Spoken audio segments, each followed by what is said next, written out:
Start with I Love LA.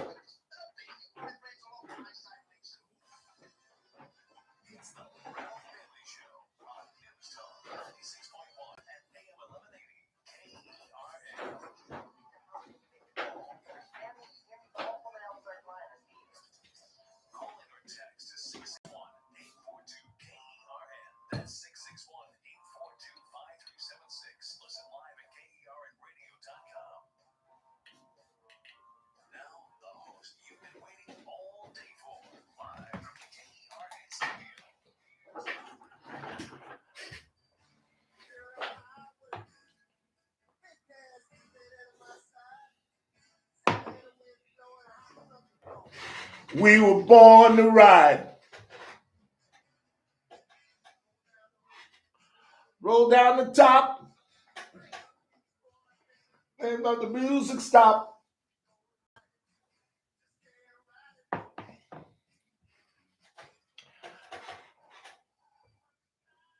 The celebration continues in Los Angeles. For those that don't work in the morning like me, I was fortunate enough to get to watch the celebration. There's parts of it I just don't understand. Do you know Randy's daughter was at Dodger Stadium? They had a friend that had season tickets, and they were only $50.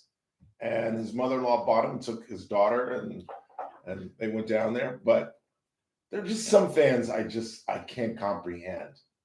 Like, what would motivate you? Hey, Chris, let's go down and hang out at the freeway overhang and wave at the buses on the freeway. Like, they were packed. The bridges across the freeway were packed. I thought OJ got loose again. It was crazy. But what an incredible weekend of baseball. And I almost had Chris dig up the audio, but it seemed a little self-serving of me telling you either Thursday or Friday, because I couldn't find Friday's broadcast on YouTube. Did you notice that? It got blocked. What'd I do? Are you serious? What did we play?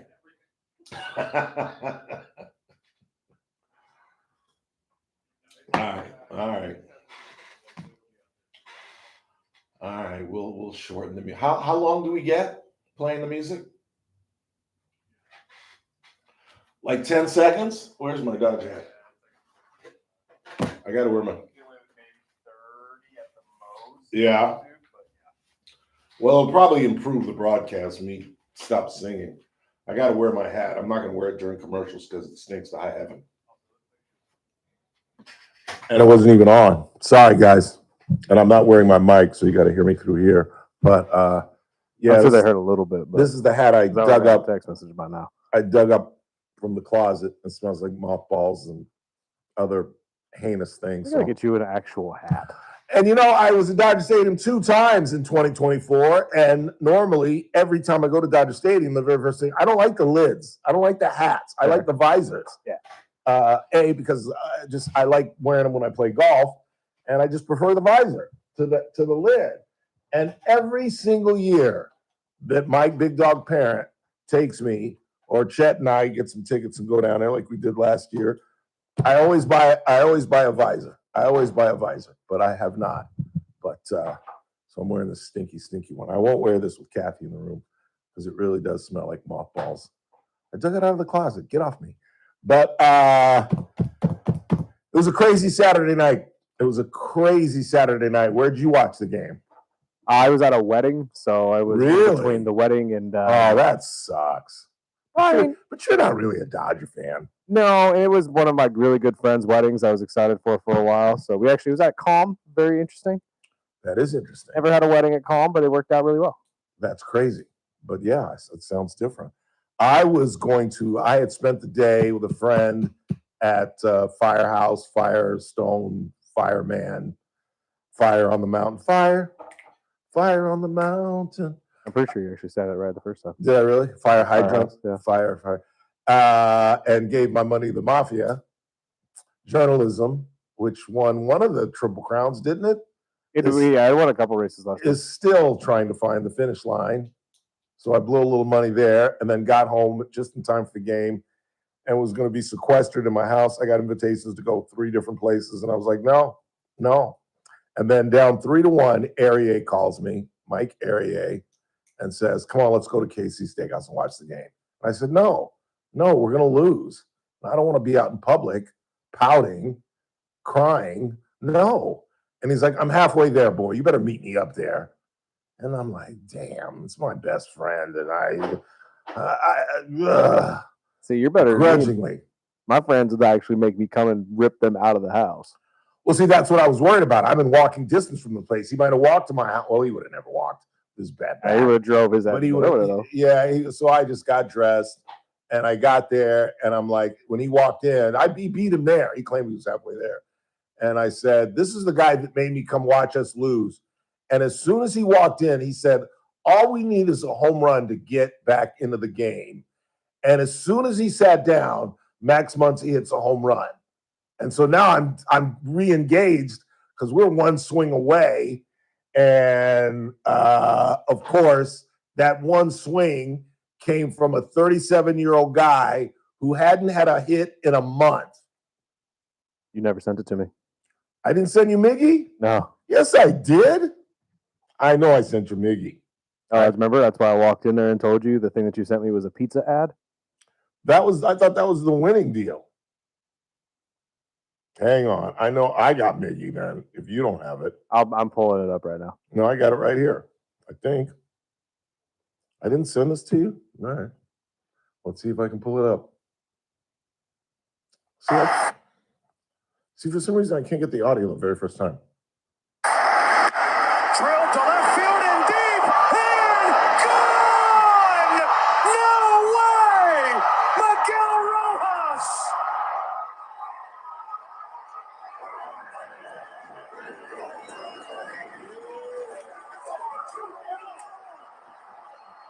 Dave Roberts played his gut. The guy hadn't had a hit in a month. And in the ninth inning of Game 7, he's hit a tying home run. Let me just say, for the record, just like many politicians, just like you viewing me, I don't agree with everything Dave Roberts does or says, but I want to be on the record. From this point on, I will never, ever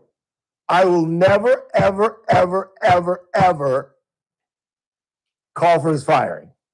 Now I'm still going to criticize him, but I'm not going to say, as I did throughout the season, he got to go. He got to go. Because at the end of the day, even though I disagree with a lot of things that he's done, a lot of decisions that he's made, he pushed every button in the last 2 days. Putting in Pages, even though I think, what do you think of this? I think Kike makes that catch. He scared the crap out of me when he turned his back and tried to do a Willie Mays. But I think I've looked at that 8-9 times. I think he makes that catch. He might have. It's a tough catch because he's going to run into the wall after he catches it. But I think he makes that catch. But to put Pages in, and you know why they put Pages in? Because Dean is the better defensive center fielder. You know why they put Pages in? The matchup situation? His arm. True. His arm. He's got the best arm on the team. And we were thinking base hit. And to think that they were one fly ball away from winning the World Series, or one bad call on that plate call where Will Smith's foot came up and he barely got it down, literally 6 inches before the kid hits home plate. And as I think Smoltz, or maybe it was A-Rod after the game, pointed out, that's the hardest play for catchers. Do you know why? The forced play at the plate. But why? Why is the forced play at the plate the hardest play for a catcher? I would assume it's just because of the movement, having to block or do it without blocking the bag at the same time and tagging him out. It's the only base that's level with the ground. You can't really feel the base. True. So that base feels just like the dirt. Yeah. He was just lucky to get his foot back down. On a base, you can clearly feel it. Yeah. But home plate is flat and is equal with the ground. It doesn't stick up like first, second, and third base. So he was just lucky. And if his foot doesn't come down on the base, the World Series is over. And when I saw it the second time, because the first when I saw it, I was like, it's not even close. I'm screaming in Casey's Steakhouse, shut up, that's not even close. Because everybody was like, oh, did we lose? Did we lose? And I'm like, would y'all relax? That's not even close. And then the first repeat, I was like, oh my God, we just lost the World Series. His foot came up. And then they showed the other angle, and where it was clear, it wasn't even 6 inches. It might have been 3 inches. He was just short. And then the other thing, have you seen the full view of that play? Because of what happened the night before, where they got picked off on second base to end the game when Right. Kike makes the play. Right. I don't know who the runner was at third base, but when that play went down before the ground ball, he's standing on third base. Yep. He's standing on, he has no lead. Normally you go halfway, but for fear of a double play, you don't go halfway, but you got to go a quarter of the way. And if he goes a quarter of the way, the World Series is over. But go back and look. I don't know where Randy got the full view of the diamond, but when you see the full view of the diamond, when he's about to swing the bat, the guy is standing on third base. Right. That's just bad base running. And I think it is because the other guy the night before got too big a lead and got doubled up at second base. And the guy at third is thinking, if they hit a line drive to Freddie Freeman and I'm halfway, the inning's over and I'm screwed and I've done what we did last night. I think that's the only reason a Major League Baseball player would be that close. Well, there were so many base running errors by the Blue Jays throughout this entire series. The 18-inning game, you can go back and see multiple instances where they should have had second or third. At least 3 base errors Friday night. And it's like, that's really where they lost it. If they had cleaned it up on the base pads, they probably would have at least got one more run. We'll talk with George Culver here in just a second. Let's go ahead and take our first break of the day, and we'll play some more audio from Saturday night.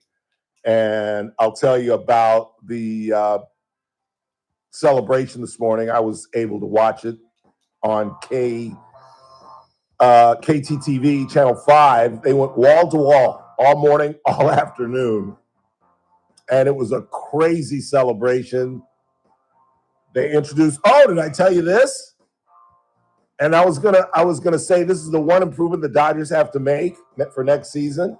But Yoshi and Shohei, they had to celebrate. They ended up at Dodger Stadium, where they brought. Well, I'll tell you about it after the break. Let's take a break, and we'll tell you about it. And then George Culver is going to join us at the bottom of the hour and get his thoughts on perhaps what some are calling the greatest World Series ever and the greatest Game 7 perhaps ever.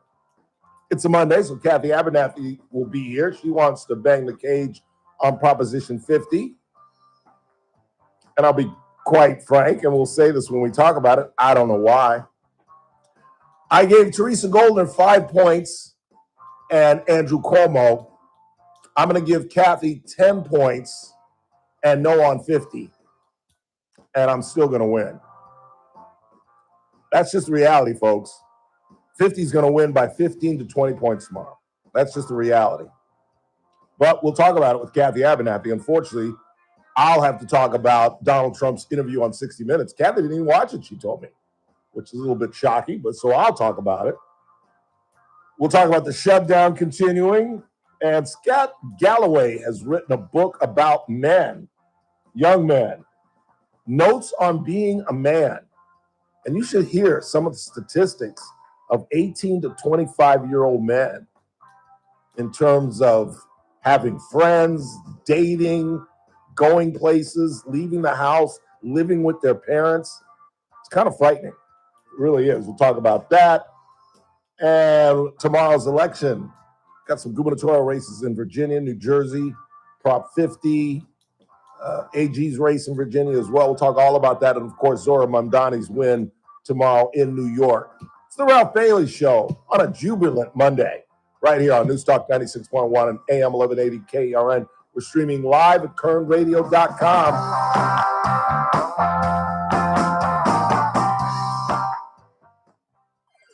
News Talk 96.1 and We got Casey right here.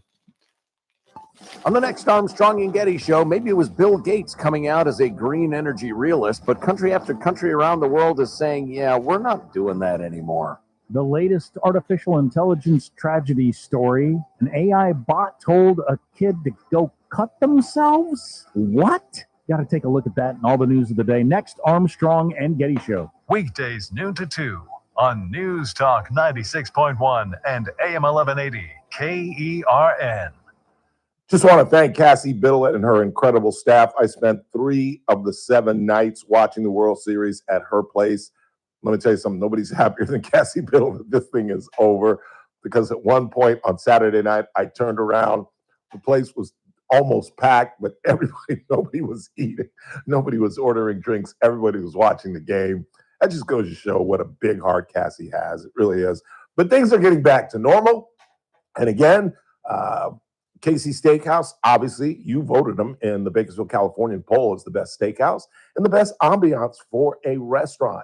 So turn on a friend. In the last month or two, I've turned on 2 or 3 friends who'd never been to Casey Steakhouse, which is absolutely unthinkable. And don't forget about the Stockyard next door, where young Lottie is playing live music Thursday, Fridays, and Saturday nights. Where would you rather be than on F Street in the incredible hands of Cassie Biddle's incredible staff at Casey Steakhouse, longtime sponsors of the Ralph Bailey Show. We all hear the radio ads about the IRS. They tell you to be afraid, to be scared, and they try to frighten you into calling. I'm not here to do that. Tax Relief Advocates is different. TRA is here to tell you that if you owe money to the IRS, whether it's $5,000, $50,000, or $500,000, we have a solution. It doesn't matter if you're sitting in your car, at work, or with your kids. No matter where you are, call now. 800-575-1783. Don't lose hope. TRA can eliminate or reduce what you owe to the IRS. Generous programs are now available that can give you a fresh start. Our passion is taxes and helping individuals fix their IRS problems. We have over 1,000 5-star reviews on Google and an A+ with the Better Business Bureau. You don't need to be afraid of the IRS any longer. End your tax nightmare today by visiting us online at tra.com or call 800-575-1783. That's 800-575-1783. Tax Relief Advocates. Real solutions for real people. Must qualify for enrollment. Results may vary. You've used KV. I found a handful of stuff. I did find your Pages thing that you sent me. I guess the Jimenez stuff, right? You sent me that too. Jimenez? The near pitch or whatever, him taking the pitch or getting hit by the pitch or whatever. You remember that? All right, never mind. Then we'll scrap that one. Just the last out. And then whatever the heck you sent me that Jeter said afterwards. Who said? Post show. I don't know. I didn't listen to it. I just pulled it up. It's either Jeter or Big Papi. I really have no idea. Jeter. And what about the last out? I have the last out, but I pulled that one And myself. what about Will Smith's home run? I did not get Will Smith's home run. I didn't send you that? .com or call 661. And the last out isn't Joe Davis either. It's the national one. See, I want the Joe Davis one. I thought The Clay Travis and Buck Sexton Show, live 9 to noon. Now back to the Ralph Bailey Show on News Talk 96.1 and AM.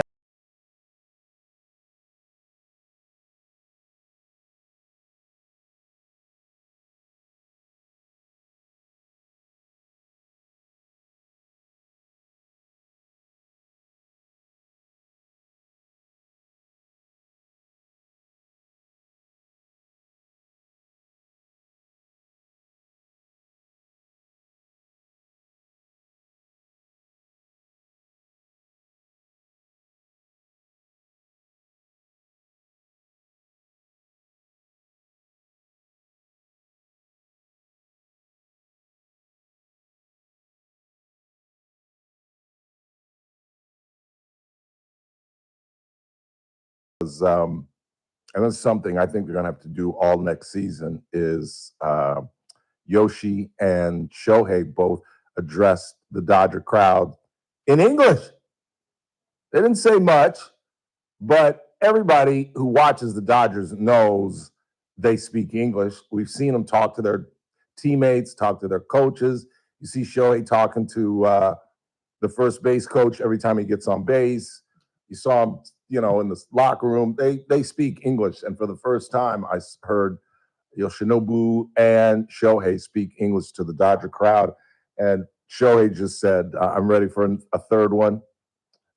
It's just remarkable to think that this guy comes over here, because one of the biggest problems with free agency is living up to the hype, coming to a new club and being able to do the things he used to do. Albert Pujols got off to a horrible start his first year with the Angels, and then had 4 or 5 still great years at the end of his career. A lot of guys have a hard time making that transition. And to think that this guy has just come over here and he's undefeated as a world champion. But I don't know, let's play everything you got. I don't care what you play, just play it. Coming up, World Series could end on one swing in either direction. Bottom of the 9th. Home run wins it for the Blue Jays. Runners on the corner. Ground ball wins it for the Dodgers. Or is this in the 11th? 0-2 pitch. Yeah, this is the 11th. Up the middle, bats to the bat, over the first to beat the champ. You gotta knock him out. The Dodgers stand tall and win back-to-back titles. I love that. I'm sorry. To beat the champ, that's the old boxing scenario. To be the man, you got to beat the man. And I was going to play it. Have you heard the audio of one of their commentators who said, the Toronto commentators, "I know this sounds like sour grapes." And the reason that is, sir, is because it is sour grapes. But I just truly believe that the better team won. He had the audacity to say that. Now, there are 2 points that you have to take. 1, that's just not true. And 2, that happens in sports. Sorry, the best team doesn't always win. That's the drama of sports. If the best team always won, there'd be no gambling. There'd be no drama. There'd be no sports. What? Are you stupid? And once again, as I try to tell you, in baseball, it is the one sport where home field advantage doesn't mean a damn thing. If my pitchers are better than your pitchers, we could play on the moon and I'm still going to win. The fact that we went into their place and won 2 in a row, as I told you on Thursday and Friday, we had to assume that Yoshi was going to be Yoshi on Friday. And what did I say, Chris? Did I not say, if we need 6 outs, you're going to see Yoshinobu Yamamoto do what only 2 other human beings in the history of Major League Baseball have done. Grover Cleveland did it in 1926. If you've ever seen Ken Burns' documentary on baseball, you know Grover Cleveland's story. He was a drunk. He was 39 years old at the time. He had a bad eye. He wasn't even supposed to pitch in the World Series, and he pitched a complete game in Game 6, and he came in and got the save and the win for Game 7. And Randy Johnson did it, I believe, well, I'm not even going to guess the year, 11, I don't know. But Randy Johnson pitched 7 innings on Game 6 and came back and pitched a Game 7. Only 3 guys have done it. And this guy did it with back-to-back complete games and came in and with runners, bases loaded, got out of it. Now we got to look to the future because Miggy is up. Miggy is not a Dodger right now. Now, he's talking about retiring and becoming a coach, but I think that's safe. If he signs anywhere, there's no way the Dodgers don't give him this ain't Walker Buehler. There's no way the Dodgers don't give him a 1-year contract. And Kike is up. He's starting to get long in the tooth, but again, there's no way the Dodgers don't give him a 1-year contract. The question, do you think we might not sign Kike? Well, remember what happened last time his contract was up? You guys let him walk, remember? Yeah, but I don't. But again, that was right after all the World Series that he helped you guys win them too. So I don't think it's out of the realm of possibility that you guys kind of just say, "Hey, man, thanks," but I don't think so. But we'll see. We'll ask George Culver, who joins us next. Plus, Michael Conforto is a free agent. He'll never play in a Dodger uniform again. And what do we do to improve that bullpen? Because we can't just keep running out starters instead of our bullpen. George Culver joins us next. News Talk 96.1 and AM 1180 KERN. With SLN News, I'm Keith Peters in Washington. The Trump administration says it will partially fund the SNAP food aid program in November after 2 federal judges required the payments to continue. That means grocery aid will resume for 1 in 8 Americans, though it's been delayed for millions already, and the amount beneficiaries receive will be reduced. The world's leading authorities on hunger crises say famine has spread to 2 regions of war-torn Sudan. The Integrated Food Security Phase classification says famine is happening in El Fasher, a major city in the Darfur region, in Kaduli, a town in the South Kordofan province. On Wall Street, the Dow down by 226 points, the Nasdaq rose 109. More details at slnnews.com. News Talk 96.1 and AM 1180 KERN. From the KERN Newsroom, your live and local news update on News Talk 96.1 and AM 1180 KERN. I'm Bill Robbins. A man has been hurt after a crash on Highway 65. CHP says it happened just after 6 o'clock this morning near the intersection of Highway 65 and Snow Queen Avenue. Officers say one vehicle made an unsafe turn. All 3 drivers were taken to the hospital. Alcohol or drugs are not believed to have been factors in the crash.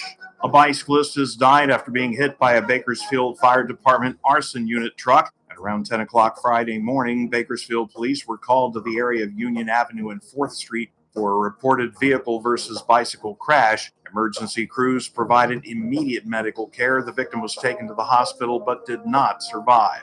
I'm Bill Robbins in the KERN newsroom with news every half hour or when it breaks on News Talk 96.1 and AM 1180 KERN. It's that man again, Ralph Bailey for Adaptive Networks. Are you a business owner who feel that your IT company just treats you just like another ticket number? Well, at Adaptive Networks, exceptional customer service isn't just a promise. It's how they do business every single day. And when you call, you're actually talking to a real person who knows your name, understands your business, and genuinely cares about solving your problems. No phone trees, no runaround, no attitude. From the moment you become a client, you'll experience the difference that comes from working with a company that puts customer service first. And no one knows that better than the folks here at American General Media, because we've teamed up with Adaptive Networks.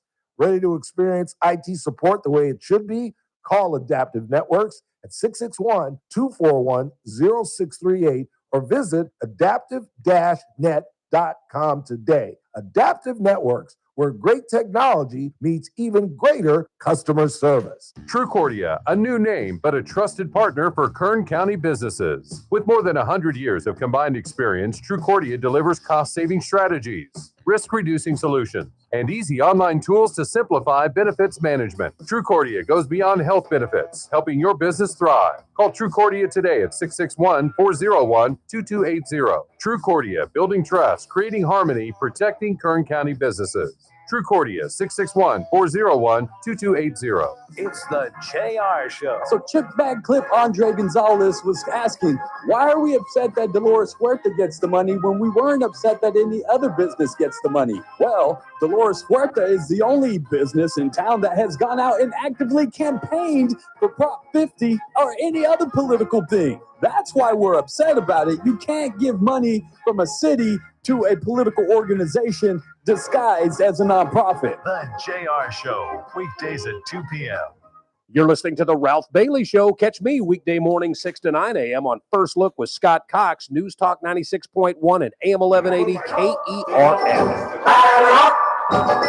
We're taking the afternoon off. It's a beautiful day for a ball game, today. The fans are out to get a ticket or two from Walla Walla, Washington to Kalamazoo. It's a beautiful day. Time to talk with the smartest baseball mind in Kern County, former Dodger pitcher, threw a no-hitter in Major League Baseball, our good friend George Culver. George, how are you, sir? How was your weekend? Where were you watching the ball game Saturday night? Well, I have no fingernails left, Ralph. I chewed all my fingernails off. Yeah, me too.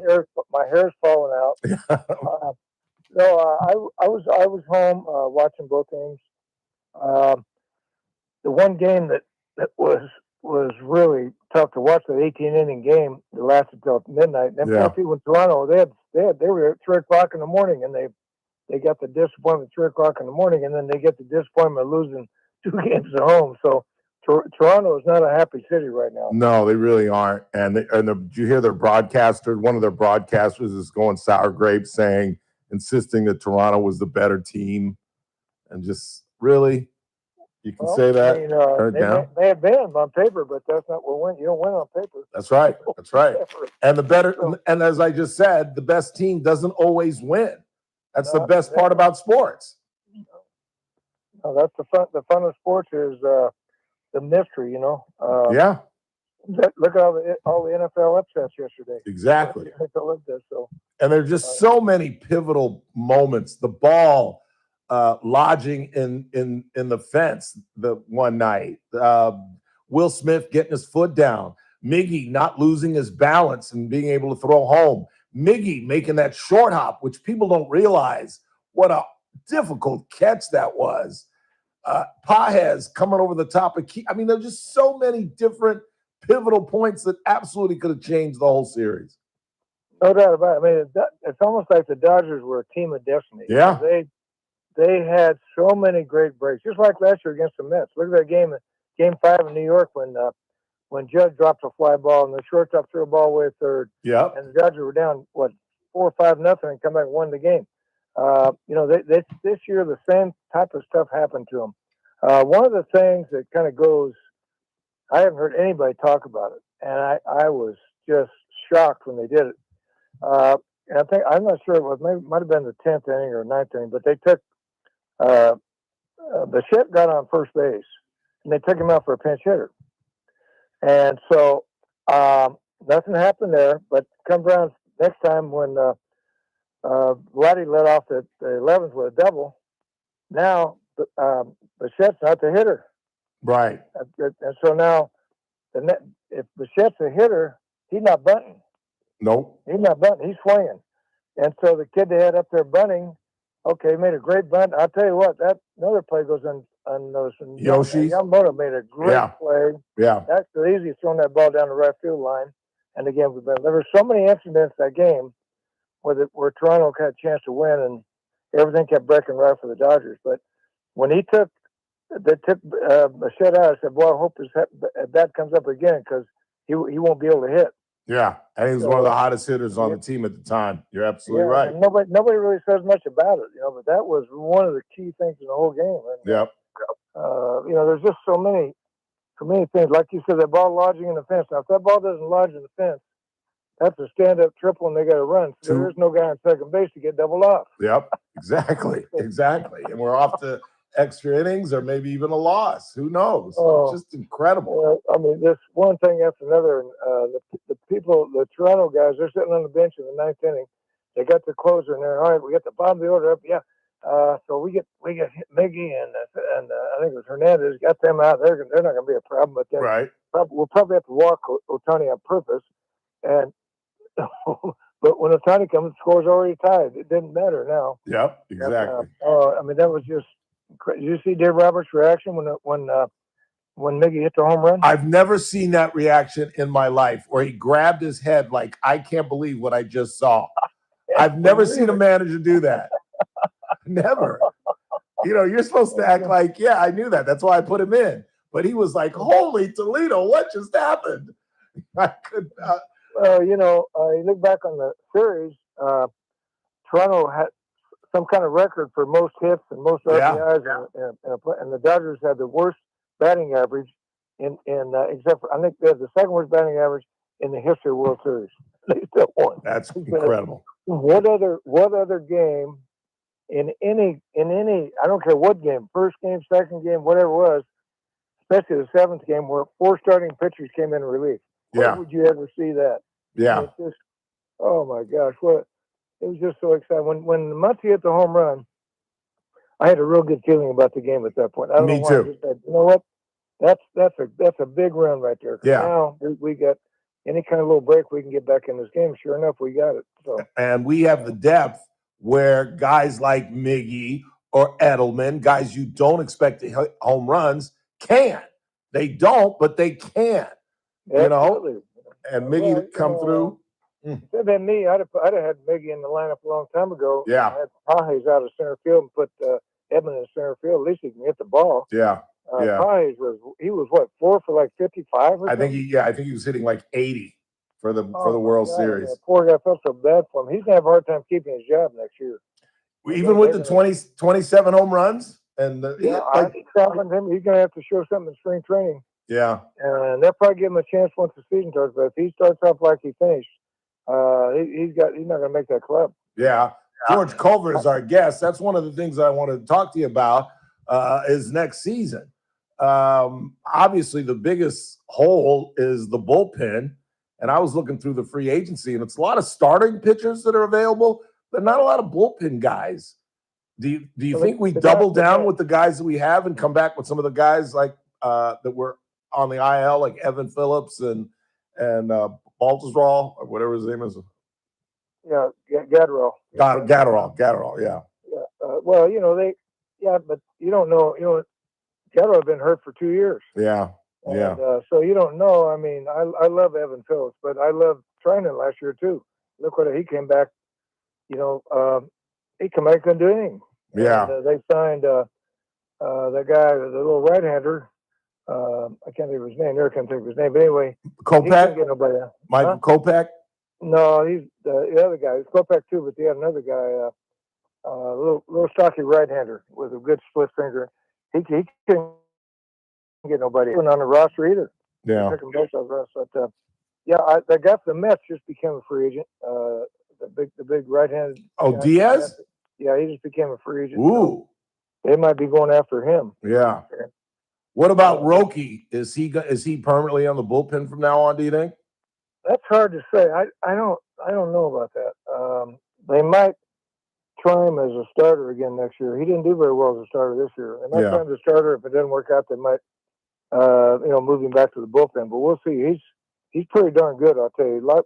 The good thing about him was that Toronto had never seen him. Right. And so that was a big edge for them. They'd never seen him. And, Sheehan did a good job coming out of the bullpen. Yes, he did. Sheehan did a good job. Yes, he did.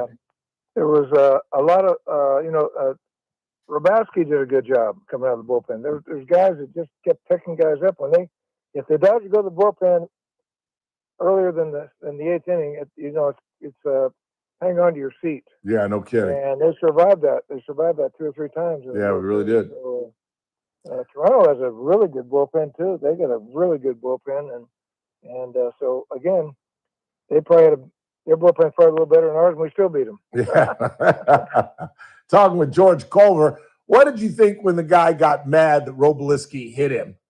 Has anybody ever thrown at anybody in the history of the World Series? Well, I wouldn't spot the throw at him because he tried to get hit twice. Yeah. And, I don't know if he tried. I don't know if he actually tried to hit him put the winning run on base. Exactly. That's why I'm like, come on, man. We're trying to win a World Championship. You really think we're going to put you on base? And then to show how stupid Canadian fans are, the next batter, he threw a curveball that almost hit the guy's foot, and they were booing like we were throwing at him. Now, I don't know much about his baseball as much as you do, George, but I know if you're trying to hit a guy, you don't throw a knuckleball, you don't throw a changeup, and you don't throw a curveball. You throw a fastball right in the middle of his ribs. Yeah, I don't know. I don't think he's trying to hit him. I think he's got a little bit of wild there, but the guy's hitting, 200? You're not going to try to hit a guy hitting 200. Exactly. It's like the old Lasorda rant about Kurt Bavacqua. Guy hitting 200, I'd get a limo to make sure he shows up at the ballpark. Are you kidding? It's just unbelievable. It was, I'll tell you, just like you said, it's the greatest World Series in many, many years, and no doubt maybe the greatest Game 7 ever. Yeah. I mean, if they make top that, I'll be absolutely shocked. Yeah, I agree. I absolutely so much fun agree. to watch that game. Yeah. There's so much fun to watch, and but the last 2 games were really exciting. The 4th and 5th games were not exciting too much, but the 5th, 5, and 6, wow. Yeah. I'm fighting with my producer who thinks that we might jettison Kike again, like we did a couple of years ago. I'm just saying it's not out of the realm of possibility. What do you think? I think they got to sign him at least to a 1-year contract. No? Oh, they'll keep him. They love him. They love Kiki, and he's a great utility player. He worked his way right in the starting lineup. Yeah. He didn't hit a whole lot, but he worked his way right in. He did contribute here and there, and his spirit is on the bench in the locker room is that's a big plus. I mean, it's a big plus, and you can tell just by his interviews and stuff. He's full of enthusiasm, and with Kershaw gone, they need somebody on that bench to spark everybody. So yeah.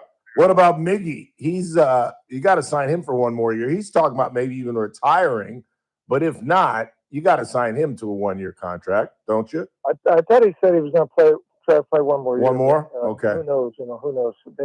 Sometimes you want to go out on the top like that. That'd be great. Just like Kershaw's going out on top. Yeah. One thing funny that happened, Yamamoto threw the first pitch of the season in Japan, right? Right. First game of the season. And threw the last pitch in Toronto. That's crazy. That is crazy. I didn't think about that. Michael Conforto will never play in a Dodger uniform again, correct?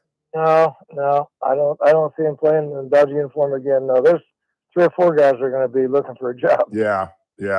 And what about Tanner Scott? What do we do with him and his $72 million? Well, we can't let him go. We got to try to get him back. Yeah. So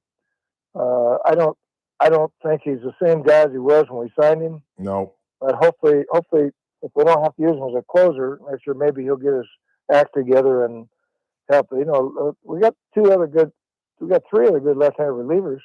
Yeah. Vesey, did you ever hear what happened to Vesey? I never did hear the story on that. What happened? I was going to talk about that because I was going to give the Toronto Blue Jays some credit. Did you see that they were wearing 51 on their hats? Yes, I heard that. That was pretty cool. But apparently, his wife lost a baby. Apparently, late in her pregnancy. Yeah, I hope it wasn't. He lost a baby, fine, but just so nothing happened to the wife. Right. That would be. No, I'm pretty sure she's all right. I'm pretty sure. That's her first baby. So yeah. Wow, well, that's terrible stuff happens. Isn't that incredible? Isn't that incredible? They had 2 other good left-hand relievers. I can't think of their names, but what's the one I always screw up his name? Bonda. Yeah, Bonda pitched pretty well. Yeah, and then the other lefty, he did really well during the season, and they didn't use him much during the playoffs. The other lefty. But I can't think of who you're thinking about. Anyway, Kershaw got lucky in that game he pitched. Yeah, no. Ball 4 twice. Yes, he did.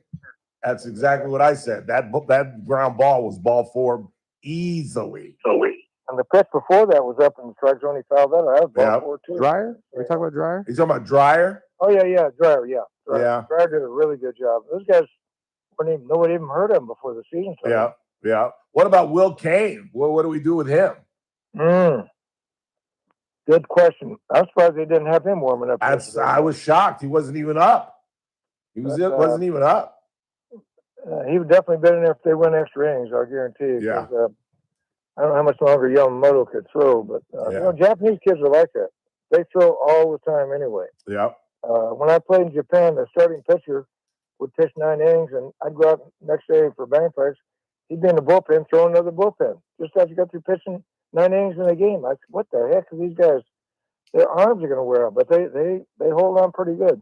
Yeah, that's crazy. So can they three-peat, George, in this environment, in this era of baseball? Can they pull it off?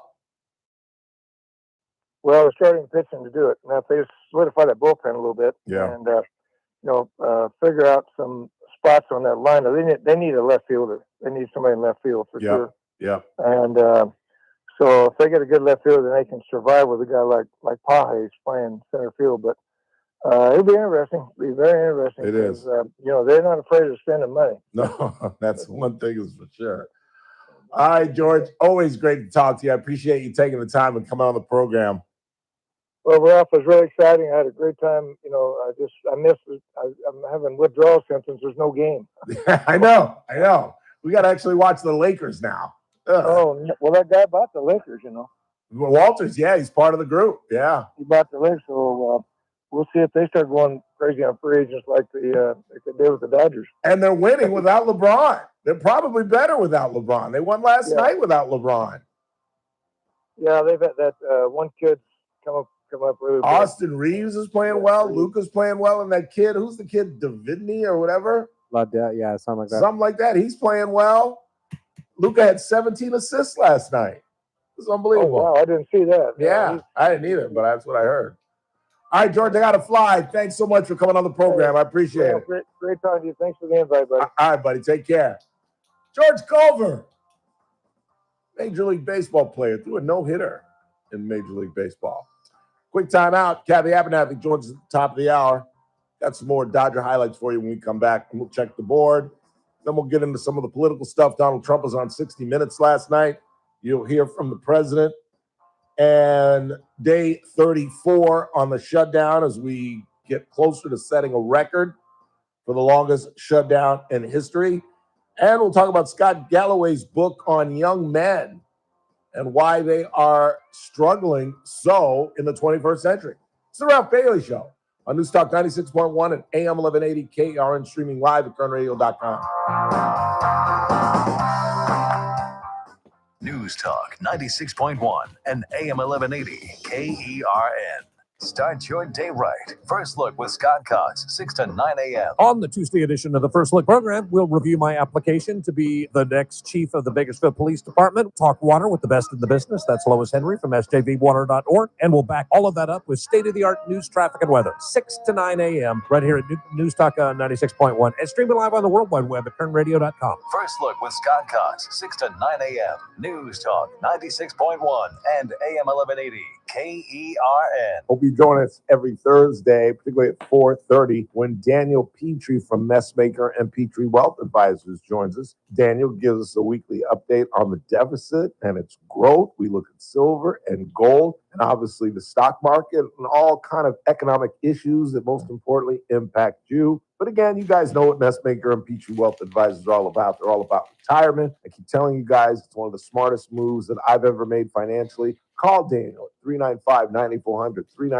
395-9400 if retirement is in your near future. Or just tune in Thursdays at 4:30 when he joins us every week.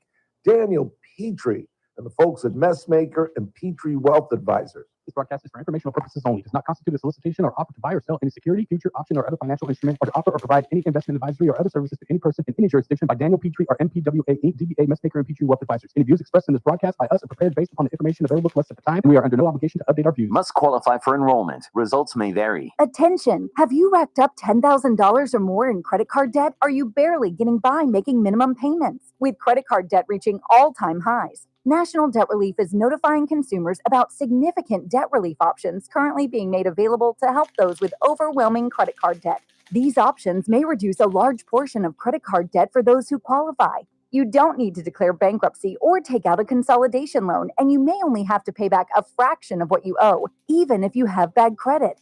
National Debt Relief has already reduced the credit card debt for more than 550,000 consumers. So don't wait. If you owe $10,000, $20,000, or even $100,000 in credit card debt, you can now take advantage of this financial debt relief as the cost of living continues to skyrocket. To check what debt reduction you may qualify for, call 800-399-7272.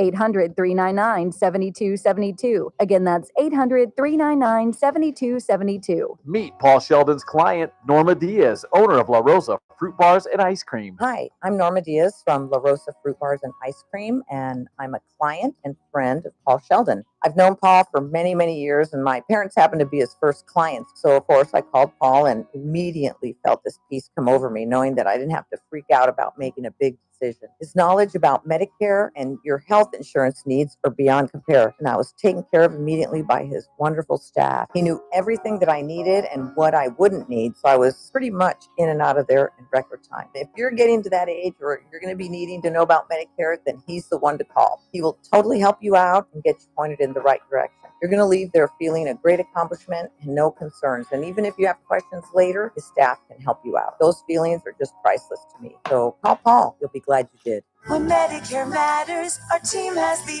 answers. Team Paul Sheldon. 398-2298. I'm JR Flores. Catch my show, The JR Show, weekdays at 2 p.m. Now, back to The Ralph Bailey Show on News Talk 96.1 and AM 1180 KERN. I fell into a ring of fire. So what do Los Angelinos do? Just call in sick? Just ask for the day off? I won't lie. I know a lot of Bakersfieldians that are there right now. They called out sick today. And they just call in sick? Yeah. And just lie and come in with like cotton in their mouths and claiming they went to the dentist or something? Look, man, I get it. I know all those hours are there for you to use, but I don't I'm doubt like it. you. I usually don't call out sick unless I'm actually sick. Can you even do that? Technically, yeah. You can call out sick whenever you want. But again, when it comes down to you not having sick hours and you're actually sick. To hang out on a bridge and wait, the like I said at the top of the show, the one that I just don't understand. Okay, maybe I understand going to the parade, which I don't. I just don't. I don't Yeah, get I don't it. get it either. It's like going to Times Square on New Year's Eve. I don't get that. I just don't get it. No, I'd love to But- be there for like the ceremony part for like covering it and stuff like that. That'd be cool. But to hang out on a bridge, to wave at the bus going down the freeway, where they shut down the freeway in LA, by the way, shut down the freeway. They got a police escort the way Honor Flight does. I didn't even talk about that on the last Honor Flight trip, Honor Flight 52. We were stuck in bumper to bumper traffic on the freeway. And they used to escort us the whole week. The whole 3 days we're there, the whole 3 days we're there. But now we get escorted when we go to the Capitol, where they have to have the dogs come on and sniff the bus before we get on it. And there's a great, Charlie Wilmot, I think, put it on Facebook, the video of them splitting the bumper-to-bumper traffic freeway at 7:30 in the morning so we could get to the Capitol. It is a sight to see people having to pull over into the emergency lanes because the cops are like, get out of the way, here come our veterans. And we just split the freeway. It's absolutely amazing. And then that jogged my memory when I saw an LA freeway at 10 o'clock this morning shut down so that the Dodger team could come through. I'm just like, really? Is it really that big a deal? I guess it is. I don't know. And you would think maybe a week and do it next Sunday. Do it on a business day. I don't know. And I was trying to figure out whether what do you think? Because I now know the answer. Do you think they stayed in Toronto Saturday night or did they fly out Saturday night? I say you stay in Toronto. Yeah, they Saturday stayed. night. I would have thought they would have left late Saturday, but do they not fly charter? Because they were on a Delta flight. That's a good question. They were on a Yeah, Delta. you They would have to assume. go charter. With the Guggenheims and the money that they have, it would have to be a charter flight. You'd have to think. But it was a Delta plane, but that doesn't. I mean, Shohei himself could pay for the charter flight. You would think that the Dodgers would have their own plane, like a Dodger plane, just like Trump. But Or maybe even a helicopter like Kobe. I just, and who do you think walked off the plane with the trophy? Had to have been Shohei. No, they gave it to Yamamoto. They gave it Oh, to the that's fair. MVP. MVP. Okay. They gave it yeah. to the MVP, which was cool. That's And of all the guys, he was the least impressed. Like at the parade and at the ceremony at Dodger He's Stadium. probably so used to this, though. Is he? Did he win all the time in Japan? I know he was a phenom over there too. Like, I know he was a phenom, but did he win championships all I the have to time? look into it a little bit more, but I'm sure he did. And I mean, being that coveted over there in Japan, we're talking about a country that gives a giant sword as a trophy. Yeah. It was a trip to see he and Shohei speak English. It But really see, was. again, they can never say, why do we need a translator? Yeah, next season they Speaking can't. English. There's no way they can use the translator now. And if they really spoke fluent English, Yamamoto would have been tomorrow morning. Maybe he still will be. I don't know. He'd be on the Today Show. He'd be on Good Morning America. He'd be on Jimmy Fallon. He'd be on every show. Either Shohei or Yamamoto would be on every talk show in the business. But I bet they say no, because I don't think they don't feel comfortable speaking English. The funniest thing is, what the first thing Yamamoto said? Buenas tardes. I swear to God, that was funny. Kathy Abernathy joins us next.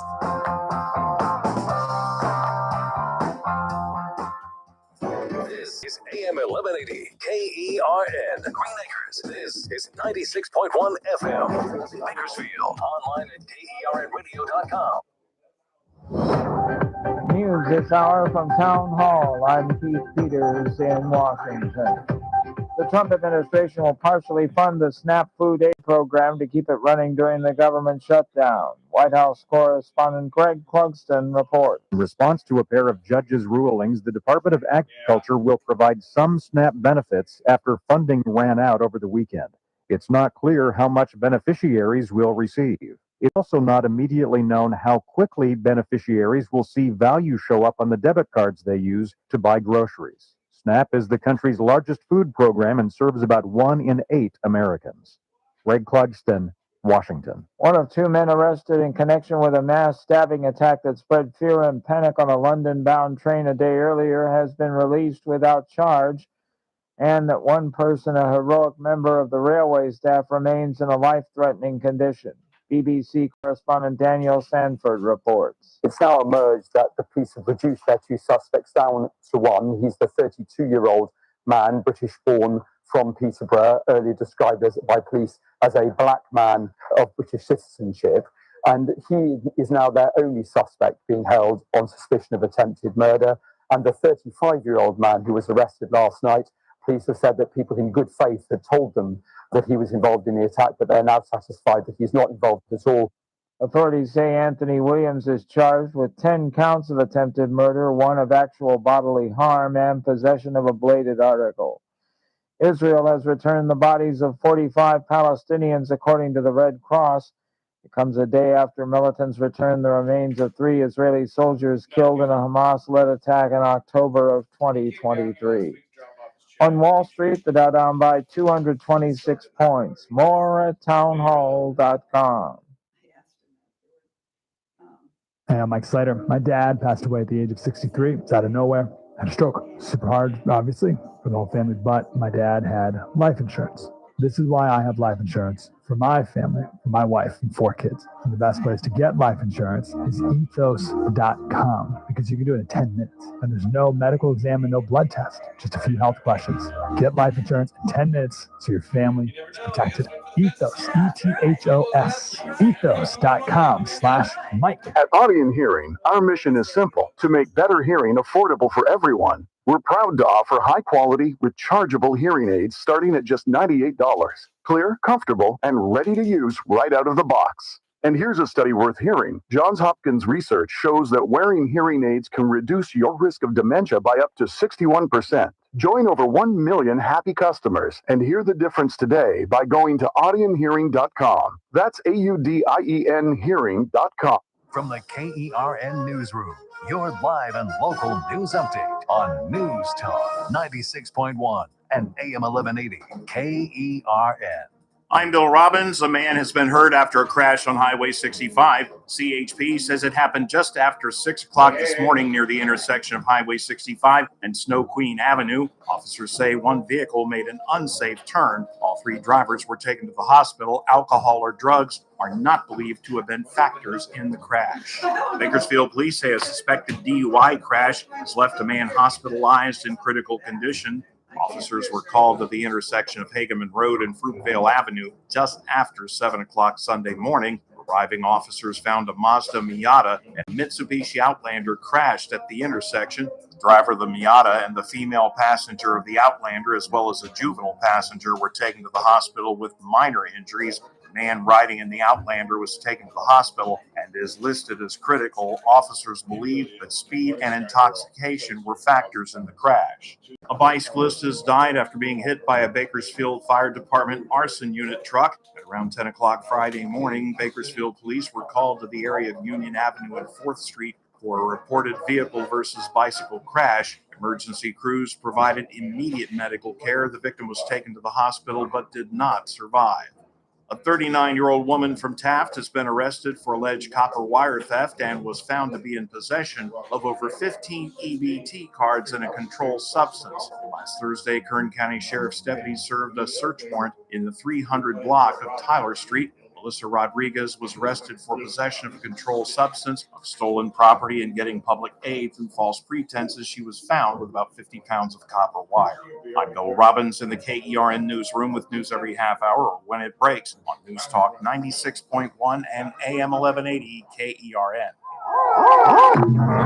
What do you think? This is the Army where you shoot them a mile away? You got to get up close like this.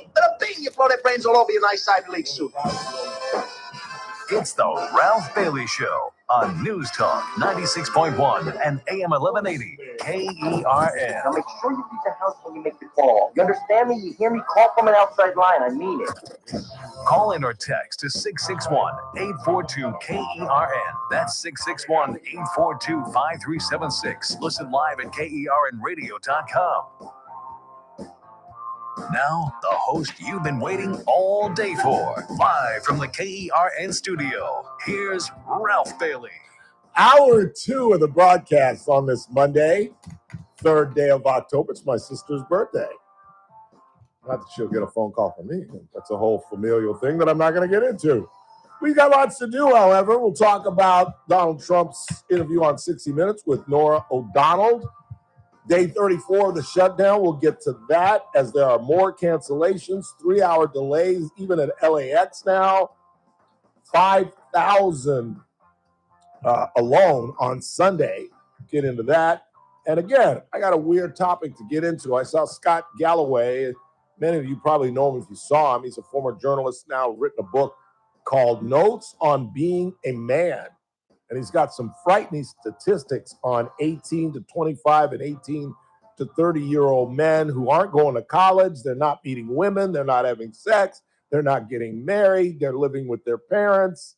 They feel disenfranchised, and they're part of one of the ugliest, I don't want to call it trends, but that's what it is, and that's mass shootings. We'll get into that a little bit. And day 5 of Abigail Wormer's $40 million civil suit against the Richland Elementary School and Ebony Parker, the principal that ignored signs of a 6-year-old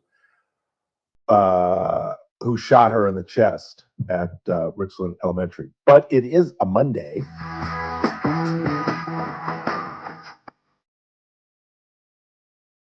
And out on the highway, looking for adventure.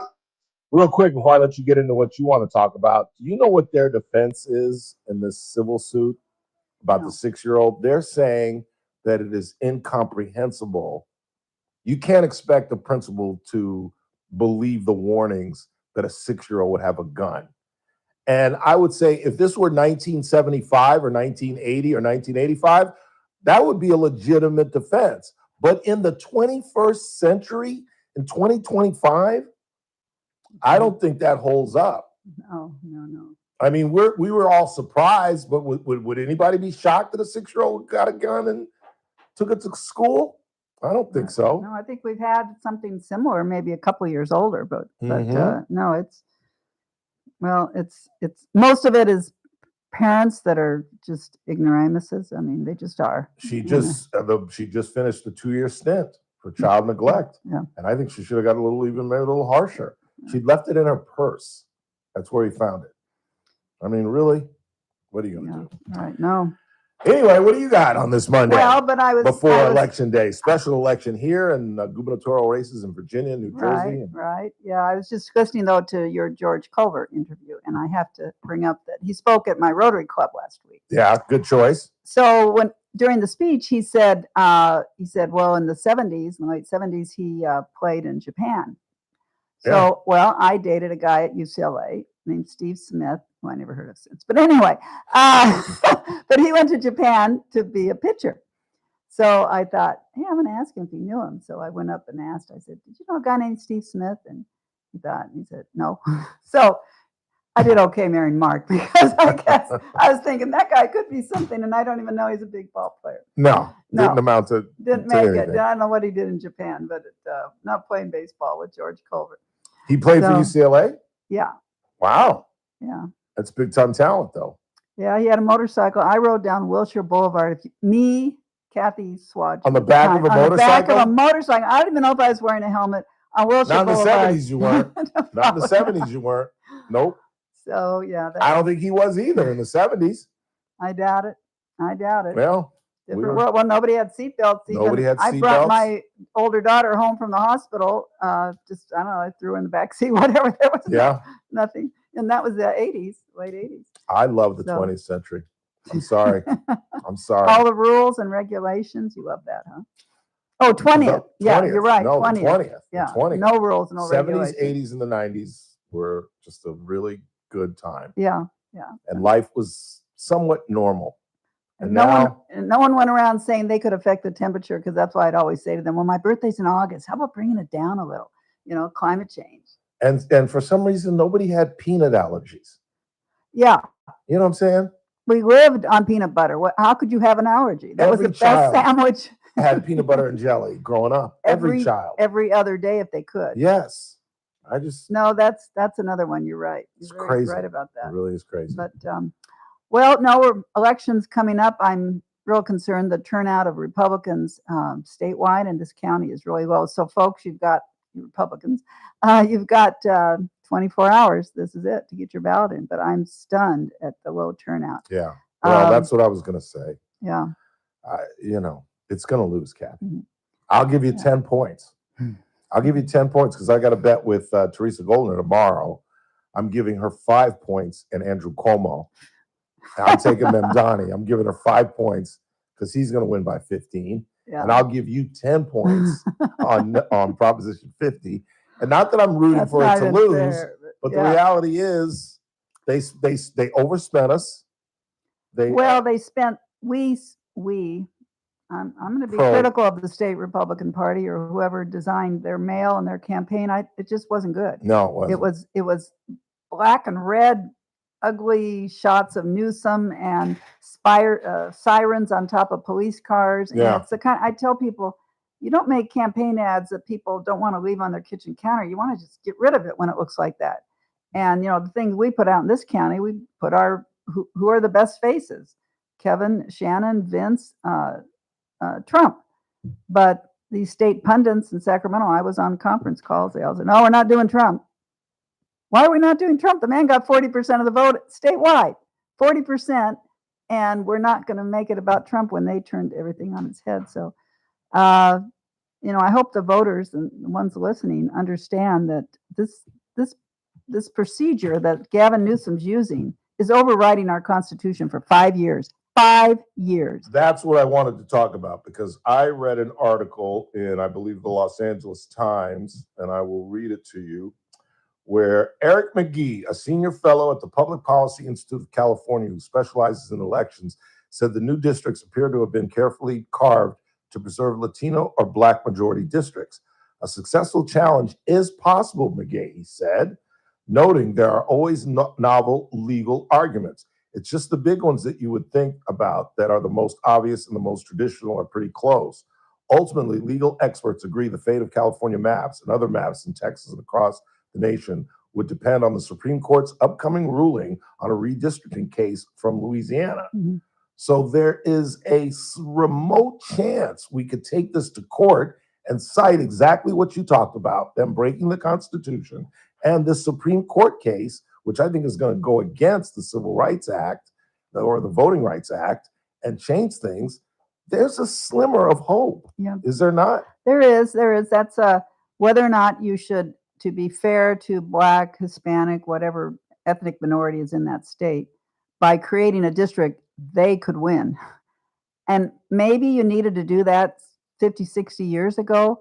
But for goodness sakes, we have a Black president in a country that's 90, 89% not Black. Yeah. I think we've grown away from that. And so in this state, there's a couple areas that are voting rights districts, they're called, and those already exist, let alone what they just did to butcher this. And by the way, this came out of the legislature in Sacramento. Every other bill that comes out of the legislature is written by the paid employees of the legislature. This map, all the changes, was a campaign consultant for the Democratic Party. And Paul Mitchell, who still runs campaigns and ads, who used to have a company that would sell us data. And now 2-3 years ago, he said, I'm not selling to Republicans anymore.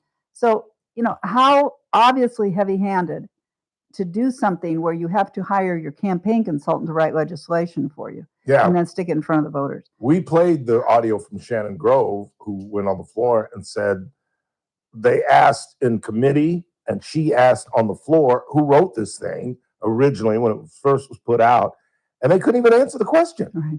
They couldn't even answer the question. They couldn't afford to. That's just crazy. Yeah. So now the question is, what happens when this thing passes? Because it's my understanding we're going to go down even further, obviously, to 10% representation, where we get 38-40% of the vote. Right. There's 52 congressional districts in California, all equal population. And again, I do not support the commission that's been existing here since Schwarzenegger designed it, because the criteria is so broad, you can play games. And so the lines are drawn by state employees, and a Democrat attorney in the Capitol approves it all. And so it's no better. But out of 52 seats. It's no better. Well, if you consider that we have 9 seats out of 52, when we're getting 40%, Trump got 40% of the statewide vote, and he didn't even campaign here. So, and by the way, people running for a statewide office like lieutenant governor, controller, secretary of state, we've run Republicans in 2022. Okay, just 2 years, 2022, yeah. And with no money, no name, no elected office. They could have been Ralph Bailey, and which he would have done big here. Yeah, Brian Dolly ran for governor. They got, but they spent money on him, but they spent no money on anyone else. Statewide, they got 40% and to 45% of the vote, a controller candidate, Republican. But why do we only have 20% of the seats in the state Senate, 21% of the state assembly, and Congress, 52 seats, and there's only 9 that a Republican has a prayer of winning? How can that be unless it was all connived by the way it was drawn? And now they've drawn a plan that drops it down to only 4 Republican people could be elected in 4 congressional districts. So yeah, they went, and they'll say, just like Texas. No, Texas isn't violating their constitution. Nope. Texas legislature is allowed to draw their districts, but 17 states are like us and have a commission, which I want to change how that's done, to put criteria in that's really rigid. But this is loaded with being cute, and for Gavin Newsom, he's going to be able to go around and say, "See, I helped switch the House from Republican to Democrat. Thank me, and maybe make me president." He is going to get a bump out of this, isn't he?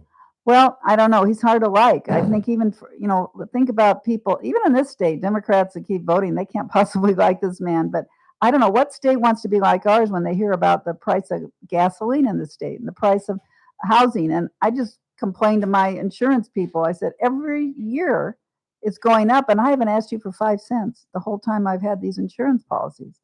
And they say it's California. They just say that. Can you remember the last time, and I guess technically DeSantis, Trump foots the bill, but I don't think do you think of Trump as in Florida, or do you think of Trump in New York? Oh, well, I think of him more of in New York. He's a New Yorker. His whole career was New York. Yeah, no, Florida's been his home. Like I guess every other wealthy person in New York is get your residence 51% of the time. So I guess technically there were 2 guys coming out of one state in 24, DeSantis and Trump. But I can't remember that happening again, because I think I wasn't convinced, but of these recent interviews, and she's bombing. Have you seen some of the highlights? She's in the UK, where the UK woman, Kamala Harris. Oh. I think she's running.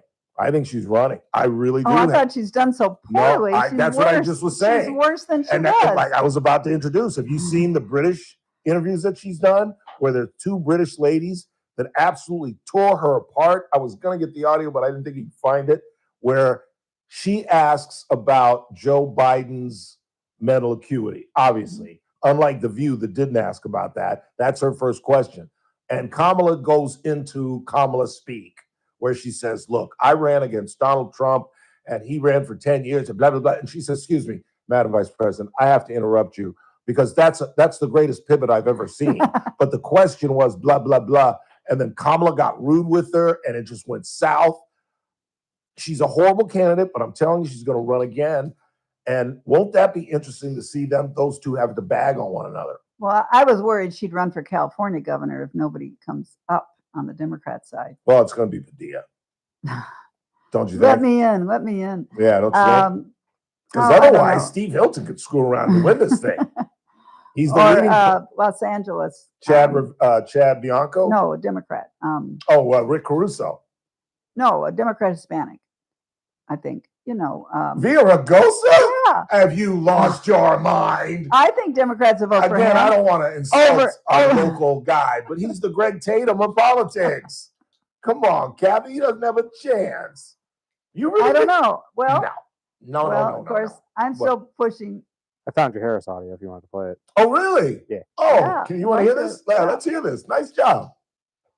Joe Biden then to put it on him wasn't his refusal to recognize his own frailties the reason that you faced a nearly impossible task. I ran against Donald Trump for president, and Donald Trump ran on a platform that was in large part, I believe, misrepresenting his intentions to the American people. I do believe that there are a fair number of people that voted for Donald Trump who believed him when he told them that his first priority on day one is going to be to bring down prices. And he didn't.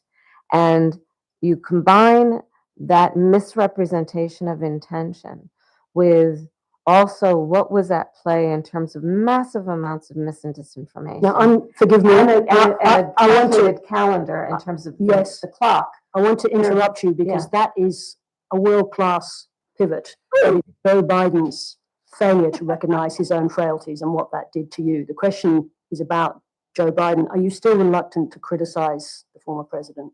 In what regard, please? Well, just in terms of that question. In what regard? What exactly would you like to ask? Let me be more specific, if you don't mind. Was it Joe Biden's decision, his failure to recognize his own frailties in that position that put you in the position that made it almost impossible to win that race? He was not frail as president of the United States. She is. That's what I'm saying, Kelly. We should both get down on our knees right now and say a small prayer that she runs, because she hasn't even gotten any better. Don't you improve after going through this? She's been on this tour for months now, and she's still talking in gibberish. But you know what her problem would have been if he did say in March, you know what, I can't do this, so let's let the Democrats have a primary. She wouldn't have won that. No way in the world. She's thankful that Josh he kept Shapiro quiet. would have won. Yeah, she's thankful that he was dragged off the stage Yep. after that debate. And yeah, the story, and she has said this too, that he had just flown to Europe. No, it was And that he had a 12 cold. days. 12 days between he landed back in Europe, and then he didn't do any work at the White Spent House. a week at Camp David. They just did practice debates. At Camp David. Trump comes back from Japan and all these countries. He's sitting there with Nora O'Donnell. Mhm. That's pretty Yep. pretty gutsy. No, she's I'm telling you, ridiculous. she's going to run. Well, She's going to run. I hope so, because I I don't do see too. if we run either Vance or Rubio, Marco. or we have a lot of good candidates, and I like Ron DeSantis too. But I guess 2 from Florida won't work. But now back to Prop 50 for a minute. For everyone concerned about the government's been shut down, it's been shut down because the races in Virginia and California, the goal was, if we can make it all about the cutoff layoffs in the government and how horrible Trump has been, and that there's no food stamps and there's no air traffic controllers, and put it on him. And I'll tell you, about 8:01 p.m. Tuesday night, they're going to vote to open the Chris, what government. did I say? Did he say What that? did I say Thursday, Friday? I said after the election, they will settle this thing. Yeah, they But decided this was their they're issue. going to run this thing out, just like they were afraid to do it before the big King's Day. They didn't want to do it before King's Day. No so King's Day. there could be a riot. and Exactly. stuff, Yeah. Because if they had settled it before no King's Day, that crowd would have been unhappy with Democrats. Mhm. So they waited for that. Now that you're absolutely right. I said it last week. They're waiting for this election. They had to have a crisis issue. Yep. And of course, if you saw the ads to the unions in California, which is local, state, federal, county, all of them are unionized. They said, this is about your salary, this is about your pension, this is about your health benefits. No, it isn't. It wasn't. 14 votes. Yeah. They had the Yeah. opportunity to open up Right. the government. Right. And they always did it. But this time they decided we could take the House back easier through these maneuvers than to just go fight for it fair next year. And there's a slew of audio of Hakeem Jeffries and Chuck Schumer 2, 4, 6 years ago saying we would never hold up the government to try to stick things in. We always do the CR. I mean, they're screaming at Republicans because Republicans are trying to throw things in this. We just want a clean CR and then we'll negotiate. Right. And that's exactly what the exactly Republicans are saying. Mike Johnson does an excellent job spelling that out. The president said it last night. I'm about to play the audio. He said it last night with Nora O'Donnell. Just sign the thing and I'll negotiate with you. Right. Because I don't think the Republicans want to see those tax credits expire any more than Democrats do. Well, there's a lot of moving parts, but to have our air traffic system, to have people who maybe this is the one trip a year they're making, all messed up, to have this whole screaming about food stamps. Although the only thing I like about it, they're exposing the multi-millions of people in this country that live off of food stamps. You know, we got to get them working because that's not a way to raise a family either. You want to have people working, and we need to get that done. So, Yeah, but we got to feed our poor. well, We no, must I feed our understand, poor. but we're there's the the richest numbers country in the damn have- world, and we've got people that go to But- bed not knowing what But they're going to why eat are the they next day. hungrier since 2001 than 1950 to 2000? You know, why is it growing so fast? What's happening? Some of it's the education system. Some of it That's is exactly what it is. but the reward for not working is pretty sweet in this country. That's the criteria they need to tighten up on. Truly poor kids, can't work, pregnant, whatever. But healthy men age 20 to 50 with no kids under 14, they got to work. Well, that's what I'm about to talk about Scott Galloway's new book, where the numbers are frightening, where 18 to 25-year-olds aren't doing anything. They're not dating. They're not working. They're living at home. They have no friends. He showed a poll, and I can't obviously do that, but he was on the Today Show this morning. He was also on The View, but I didn't see that 23 went down this morning. But he showed a poll from 2015 to 2025 where the chart just goes out the roof in terms of young men Googling how to meet friends, how to meet people, and I forget what the last one was. And it's just out of the roof. And there's a statistic, 18 to 25-year-olds, 60% of them are living with their parents. That's crazy. Yeah, they should be working. Because then, when I they was don't- a then they kid- don't need to work. If you were over 22 and you were still living at home, you were here. Your friends made fun of you. They joked about it. And now 60% of kids 25 years old are kicking it at the But Peace House. I bet 100% of them aren't working either. Of course not. Yeah. Of course not. It's crazy. No, it's our society. A lot of things have really dropped from the 50s and 60s and 70s in terms of how kids were raised, and And that's why they can't get a woman. That's another thing that he talks about because men don't give a damn. A guy, if you're beautiful, a guy will date a freaking homeless person if she was a 10. You know what I'm saying? But women look for economic viability. And if you're 24 years old, living in with your mama, guess what? You ain't got a girlfriend. You ain't got a girlfriend. You know, it's the cycle is crazy. And I'm about to blame, you know what I'm about to blame? My generation and maybe the generation after me and the generation before me, the fathers. Mhm. I think that is the big deal. Well, the That fathers, the dads are not there. They don't see somebody getting up every morning and going to work. They don't see somebody struggling and doing the best they can. They're just on the phone in their mom's basement. principal in Southwest Bakersfield, elementary principal, he said the kids that are fourth grade and under, their parents are on some form of welfare. They can't get to school because their parents don't get up because they're not working. Right. So that's not healthy. And then you have the problem of then the older kids show up around 11:30. So basically they miss half the school year. And so those kids are hurting the next year and the next year. So no, work is the number one. Work and church.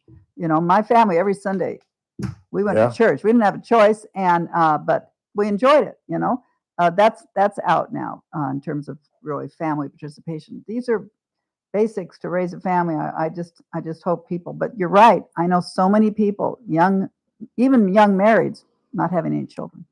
Yeah. Just that's made a frightening. decision in advance. We can't support this country if we don't have working people. Yeah. Yeah. Absolutely So right. we're going to have a lot of old people like you and me, and then where's the working young people? Yeah, that's what Galloway talks about.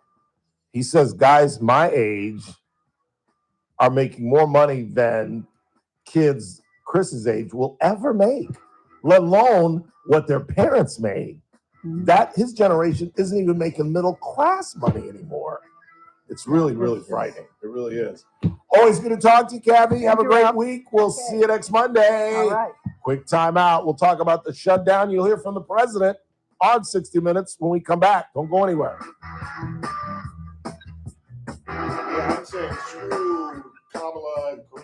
News Talk 96.1 and AM 1180 KERN.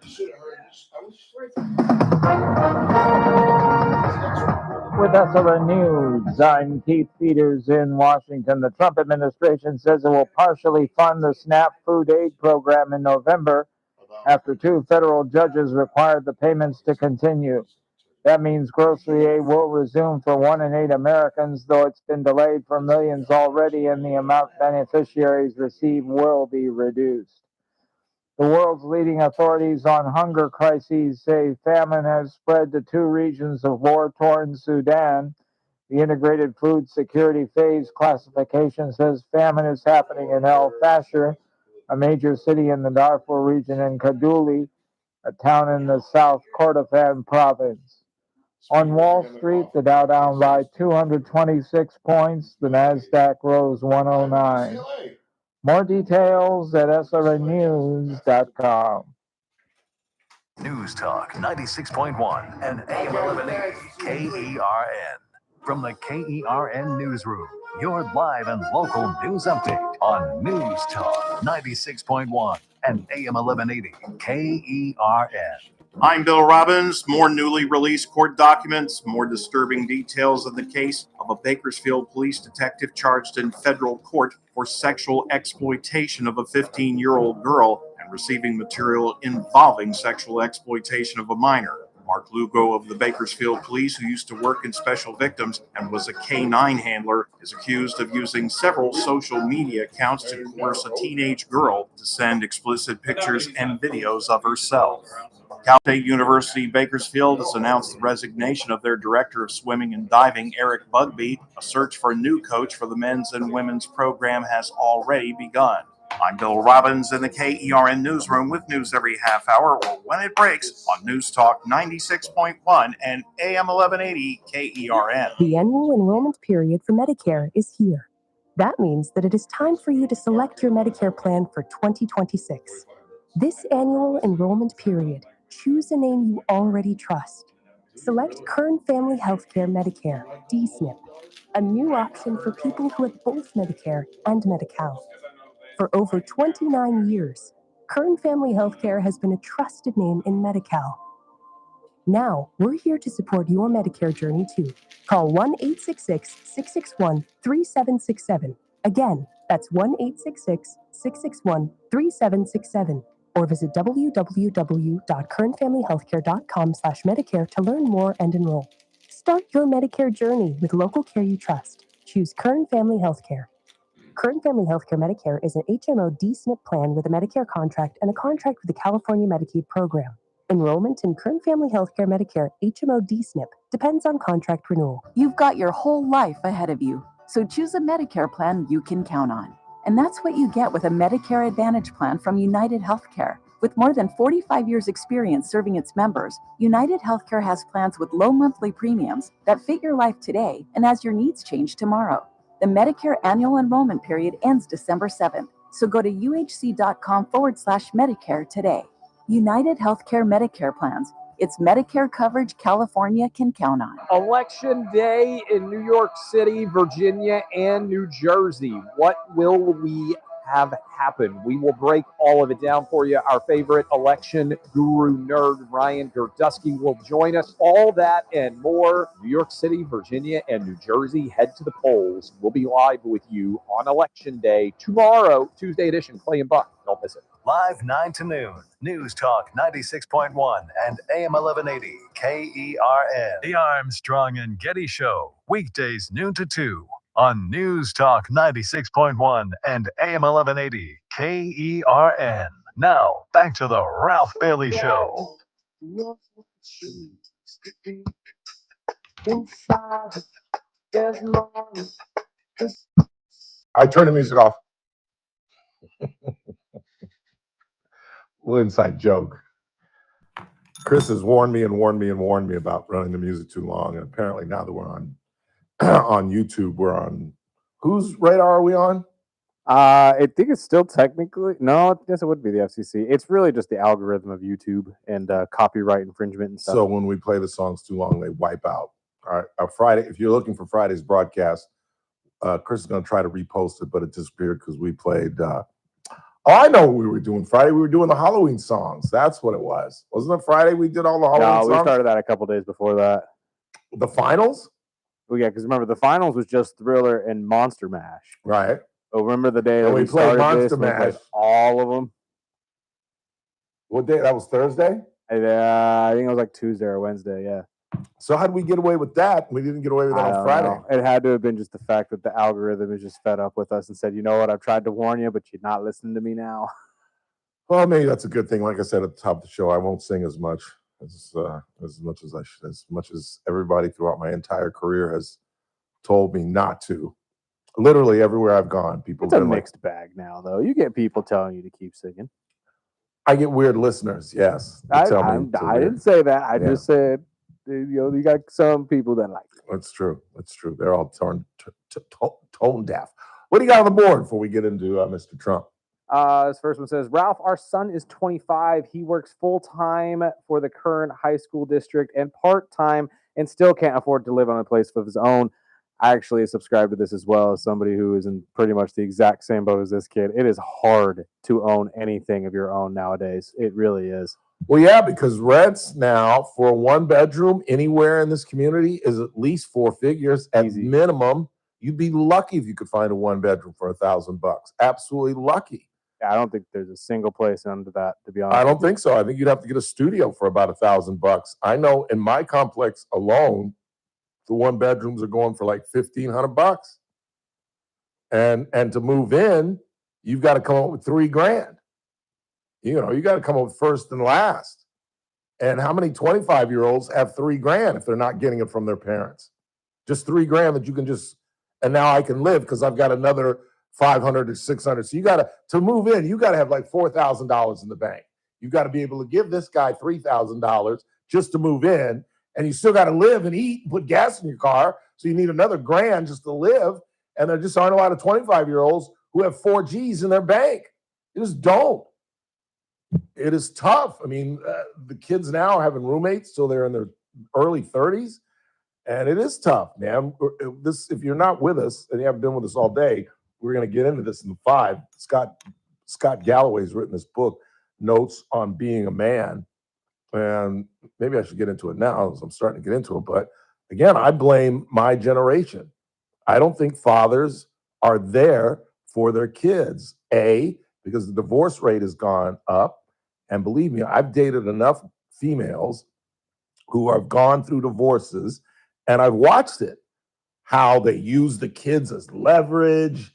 They fight over what you know, do I get the kids for Thanksgiving and Christmas this year, or do you? And the weekends and the dads, you have to be there. That's the one thing. The only one of the few positive things about me is that I have a work ethic, because I saw a 5'9" dark-skinned black man get up every damn day. And not only get up, but I saw him come home, have a quick meal, get 2 hours of sleep, and then go back to the hospital at 10 o'clock and do rounds. And then come home at midnight, and he's out of the house before I even wake up. So I have a work ethic, just like I learned being a Democrat from my parents, or religion from my parents. I learned the work ethic from my parents. And if you don't see that, if you don't see someone in your house getting up and slaving to the rhythm every single day, that idea, that concept doesn't even dawn on you. And we've let these kids down. We're just not there for them as dads once were. I don't know. Call me crazy. What else you got? Trump has repeatedly broken negotiated agreements and has not earned the trust of congressional Democrats who want to deal finalized before reopening the government. Who can blame them? Do you trust Donald Trump? What's that got to do with opening the government? What in the world does that have to do with TSA and air traffic controllers and us going into Thanksgiving with air traffic controllers doing Uber Eats as drivers because they're not getting a check? We can't just sign the CR and worry about that later. That's nuts. And it's not just about Trump. It's about the congressional leadership who is willing to negotiate this thing. They're not going to follow Trump on this thing. We've heard a number of Republicans disagree with the president. We're about to get into the audio. I might have to wait till after the break when I've got more time. But you've heard Mike Johnson. You've heard John Thune, the majority leader in the Senate, say, we're not for the nuclear option, where the president's saying, let's just go to a majority. And Republicans realize, yeah, because in 2019, and 2029, you'll be at Mar-a-Lago. We have to deal with if, God forbid, a Democrat wins in 29, and now we have a filibuster-less Senate where they just need 51 votes or 50 plus the vice president to break the tie, and they can have any legislation that they want. No. And the reality is right now is 52% of the American public thinks that this thing is the Republicans' fault, and only 42% believe it's the Democrats. Now, they're incredibly wrong on this issue, but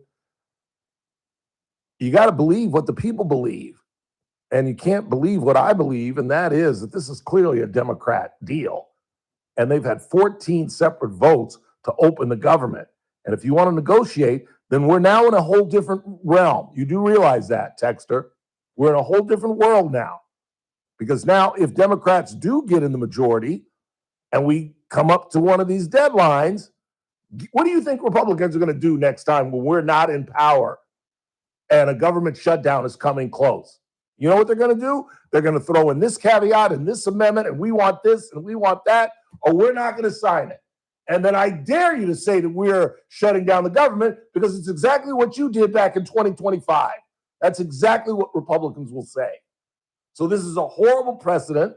I should have played some of the audio that I saw all weekend long of Hakeem Jeffries back in the day saying, you can't just throw in things at the last minute and hold the people hostage. Schumer saying the very same thing. We've never done this ever. Just shove in things into a clean resolution and demand and hold the people hostage and demand that the government stay shut until we get what we want. We've never done that. And all of a sudden, that's exactly what they're doing. Why? Because Chuck Schumer is afraid of the far, far left, just like Hakeem Jeffries is. Why do you think it took Hakeem Jeffries up until literally New Yorkers were already voting when he endorsed Mamdani? Because Jeffries and Schumer are in a tight spot. They're up against a rock and a hard place. The hard place being the far, far left, which apparently appears to be the future of the Democratic Party. Let's hope and pray. And the realists within the Democratic Party who are like, you can't endorse Mamdani. We can't co-sign with AOC. That can't be our future. And he's caught right in between there. And if you don't think that somebody's going to challenge Schumer in 28, you done lost your mind. And if you don't think that he's looking over his back, because the last time he made a deal with the CR, he got lambasted by that left, by Crockett, by Omar, by AOC. That whole wing is starting to move in on these old timers, even Hakeem Jeffries, and they don't know how to handle it. And Jeffries at the last minute said, I got no choice but to endorse a Democratic socialist. That's the only hope we have with the midterms. But these guys are so idiotic and are so panicked that they're leaning even further left when they need to be moving further to the center. One more, let's take a break and we'll hear from the president. Hi, Ralph. I'm not sure how true this is, but I heard that the reason Shohei keeps a translator is to, one, keep the man employed, and two, he knows that his fans in Japan that are following him, and he wants to be able to speak in their language so they can understand what he is saying. It makes sense, and I respect that.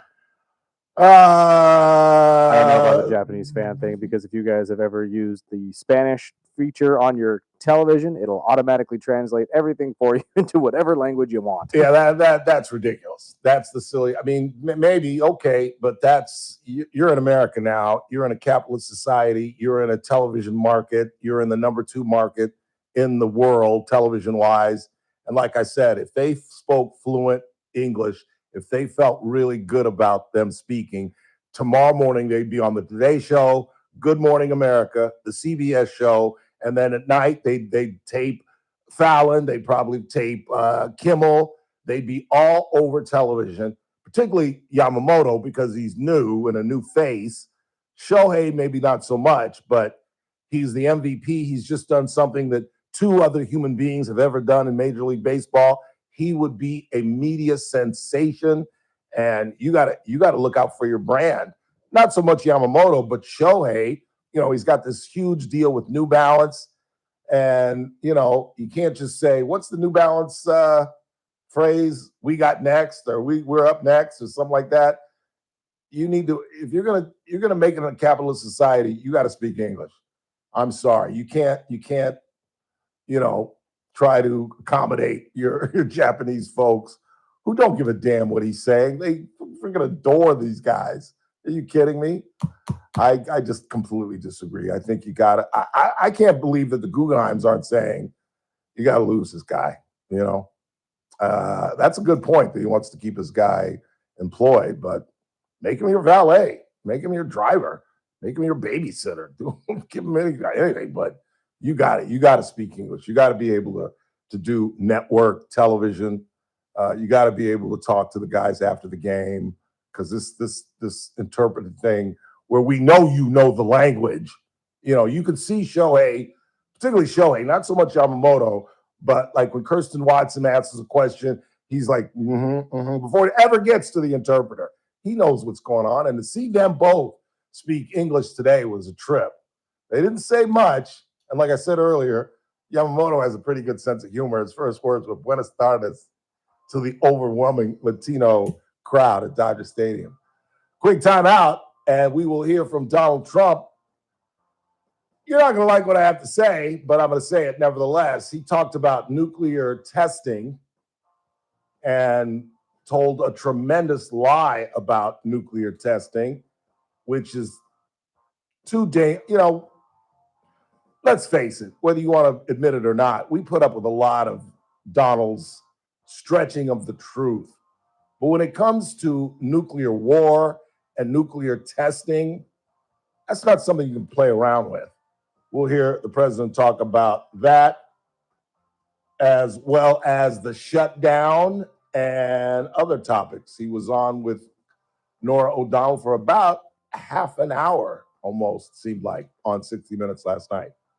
And then we will get in Scott Galloway's book about being a man and what it means in the 21st century. In the meantime, you're listening to The Ralph Bailey Show. News Talk 96.1, AM 1180, KERN. We're streaming live at kernradio.com.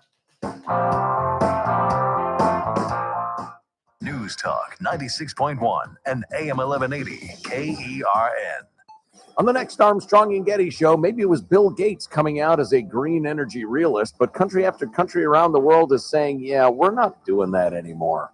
The latest artificial intelligence tragedy story. An AI bot told a kid to go cut themselves? What? Got to take a look at that and all the news of the day. Next, Armstrong and Getty Show. Weekdays noon to 2 on News Talk 96.1 and AM 1180, KERN. If you've been diagnosed with moderate to severe plaque psoriasis, this is what it sounds like to be 1,000,000 miles away. Imagine being 1,000,000 miles away. Tremfya guselkumab, taken by injection, is a prescription medicine for adults with moderate to severe plaque psoriasis who may benefit from taking injections or pills or phototherapy. With Tremfya, clearer skin is possible. In clinical trials, at least 70% of patients saw at least 90% clearer skin at 16 weeks. Results may vary. Tremfya is also indicated for adults with active psoriatic arthritis. Serious allergic reactions and increased risk of infections and liver problems may occur. Before treatment, your doctor should check you for infections and tuberculosis. Tell your doctor if you have an infection, flu-like symptoms, or if you need a vaccine. Ask your doctor about Tremfya. Call 1-800-526-7736 or visit tremfya.com. Must qualify for enrollment. Results may vary. Attention! Have you racked up $10,000 or more in credit card debt? Are you barely getting by making minimum payments? With credit card debt reaching all-time highs, National Debt Relief is notifying consumers about significant debt relief options currently being made available to help those with overwhelming credit card debt. These options may reduce a large portion of credit card debt for those who qualify. You don't need to declare bankruptcy or take out a consolidation loan, and you may only have to pay back a fraction of what you owe, even if you have bad credit. National Debt Relief has already reduced the credit card debt for more than 550,000 consumers, so don't wait. If you owe $10,000, $20,000, or even $100,000 in credit card debt, you can now take advantage of this financial debt relief as the cost of living continues to skyrocket. To check what debt reduction you may qualify for, call 800-399-7272. 800-399-7272. Again, that's 800-399-7272. Are you looking for a hospital that truly cares for your health and well-being? At Good Samaritan Hospital, they provide high-quality medical detox, psychiatric services, and medical and surgical care. They accept most insurances, including Medi-Cal, Medicare, and Kern Family. They offer Kern County's longest-standing inpatient detox program with dual diagnosis that combines medical care and withdrawal management all under one roof. Learn more at GoodSamaritanHospital.com or call 661-215-7500. Good Samaritan Hospital. They care for their community. The Condors return to action this weekend with two big games. Friday, it's the first $3 Beer Friday with Michelob Ultra and Mango Cart cans, just $3 from doors open to the start of the second period. Presented by Grapevine MSP. Saturday is Patriotic Night as we honor the best country in the world with a specialty jersey auction for charity. Presented by KGET 17 and Kern County Public Works Department. Condors are home Friday and Saturday. Fun starts at just $15 at condorstown.com or by calling 324-POP. This is Condorstown.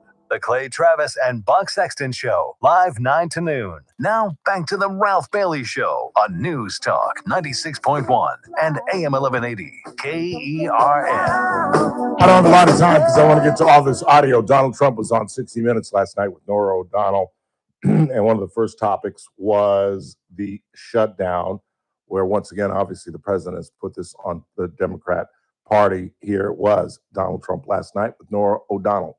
What are you doing as president to end the shutdown? Well, what we're doing is we keep voting. I mean, the Republicans are voting almost unanimously to end it, and the Democrats keep voting against ending it.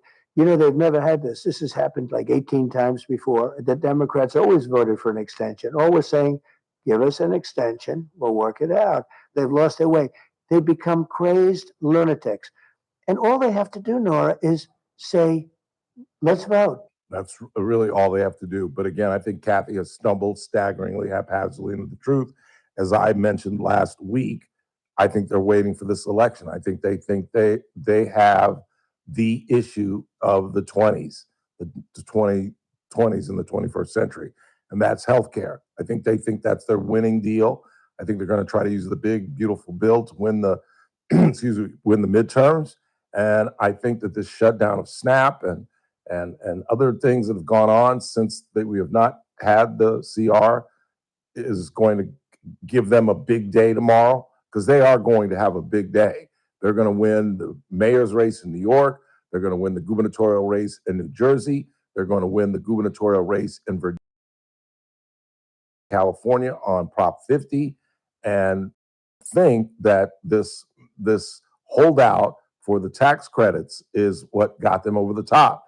So I don't see them negotiating that. And I don't think there's a chance in hell that the Republican Party is going to relent on that. I think the Republican Party is willing to negotiate that, but are they willing to set a precedent that you can just shove things into a clean CR at the last minute and we'll just go along with it, cooperate?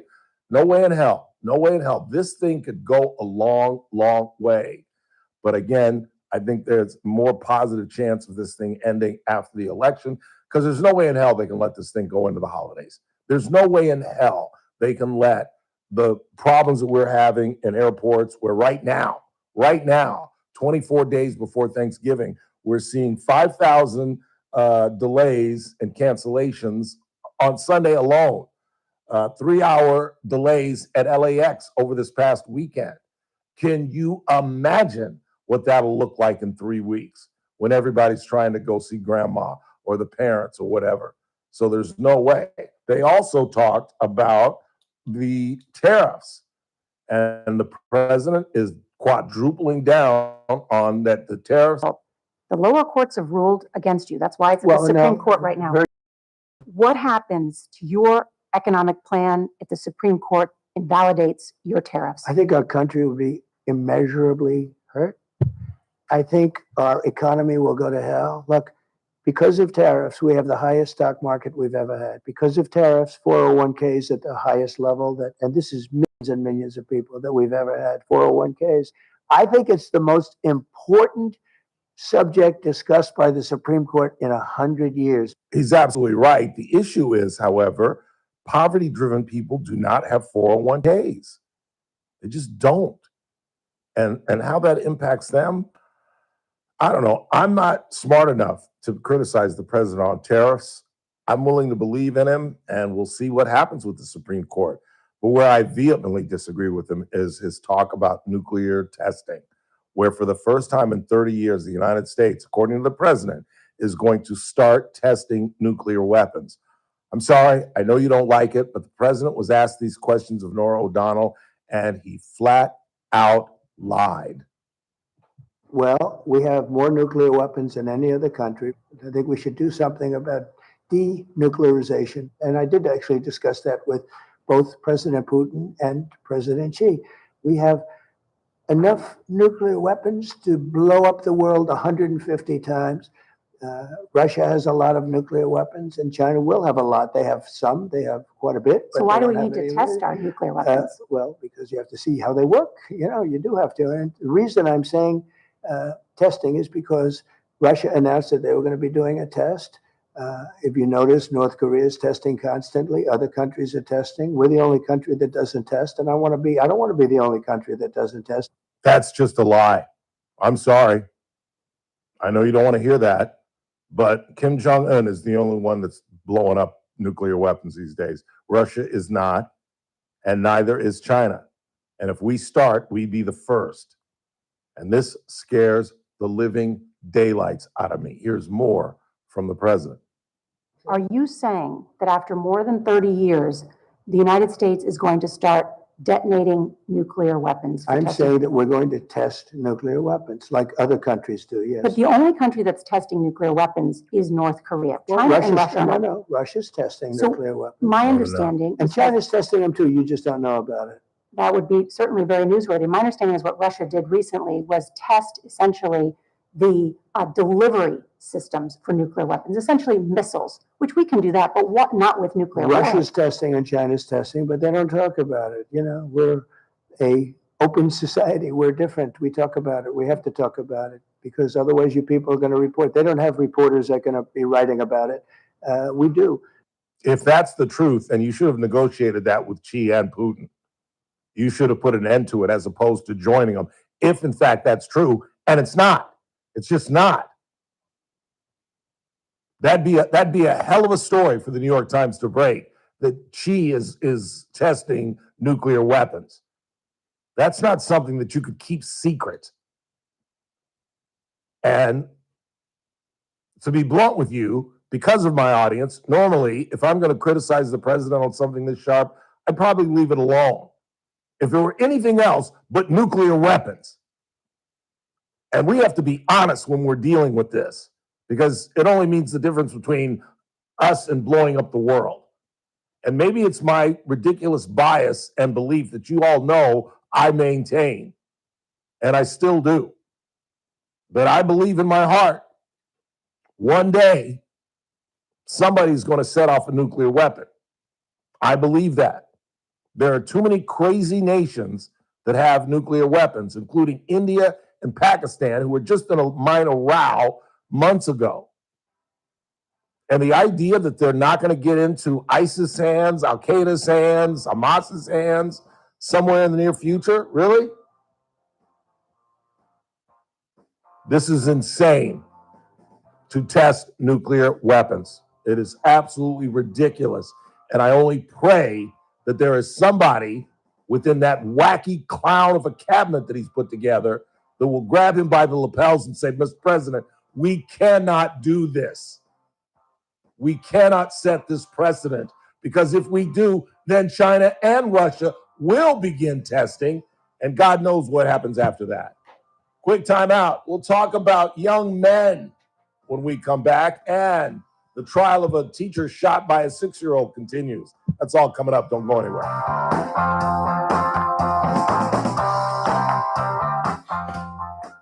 This is AM 1180 KERN Green Acres. This is 96.1 FM Bakersfield. Online at KERNradio.com.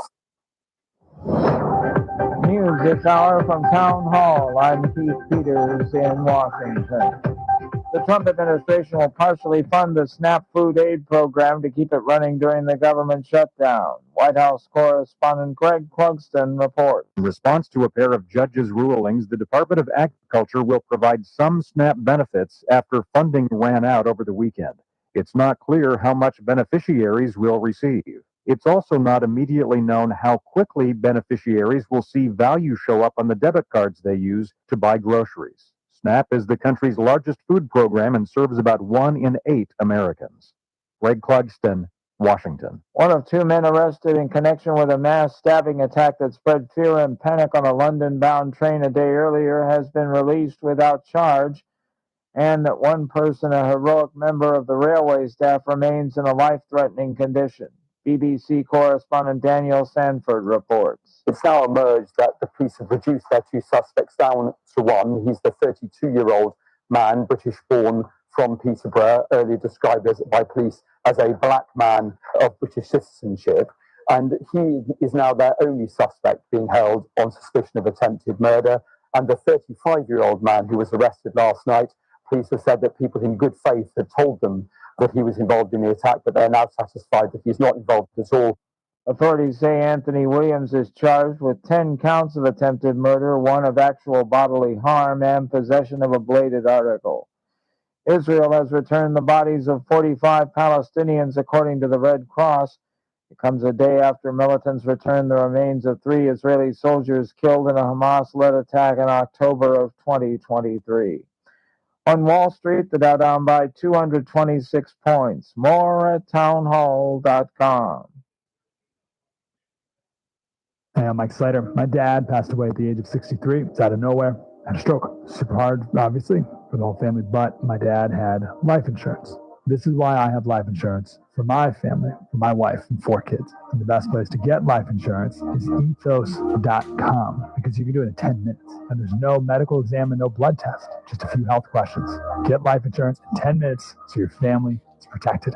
Ethos, E-T-H-O-S, ethos.com/Mike. At Audion Hearing, our mission is simple: to make better hearing affordable for everyone. We're proud to offer high-quality, rechargeable hearing aids starting at just $98. Clear, comfortable, and ready to use right out of the box. And here's a study worth hearing. Johns Hopkins research shows that wearing hearing aids can reduce your risk of dementia by up to 61%. Join over 1 million happy customers and hear the difference today by going to audionhearing.com. That's AUDIEN hearing.com. From the KERN Newsroom, your live and local news update on News Talk 96.1 and AM 1180 KERN. I'm Bill Robbins. A man has been hurt after a crash on Highway 65. CHP says it happened just after 6 o'clock this morning near the intersection of Highway 65 and Snow Queen Avenue. Officers say one vehicle made an unsafe turn. All 3 drivers were taken to the hospital. Alcohol or drugs are not believed to have been factors in the crash. Bakersfield police say a suspected DUI crash has left a man hospitalized in critical condition.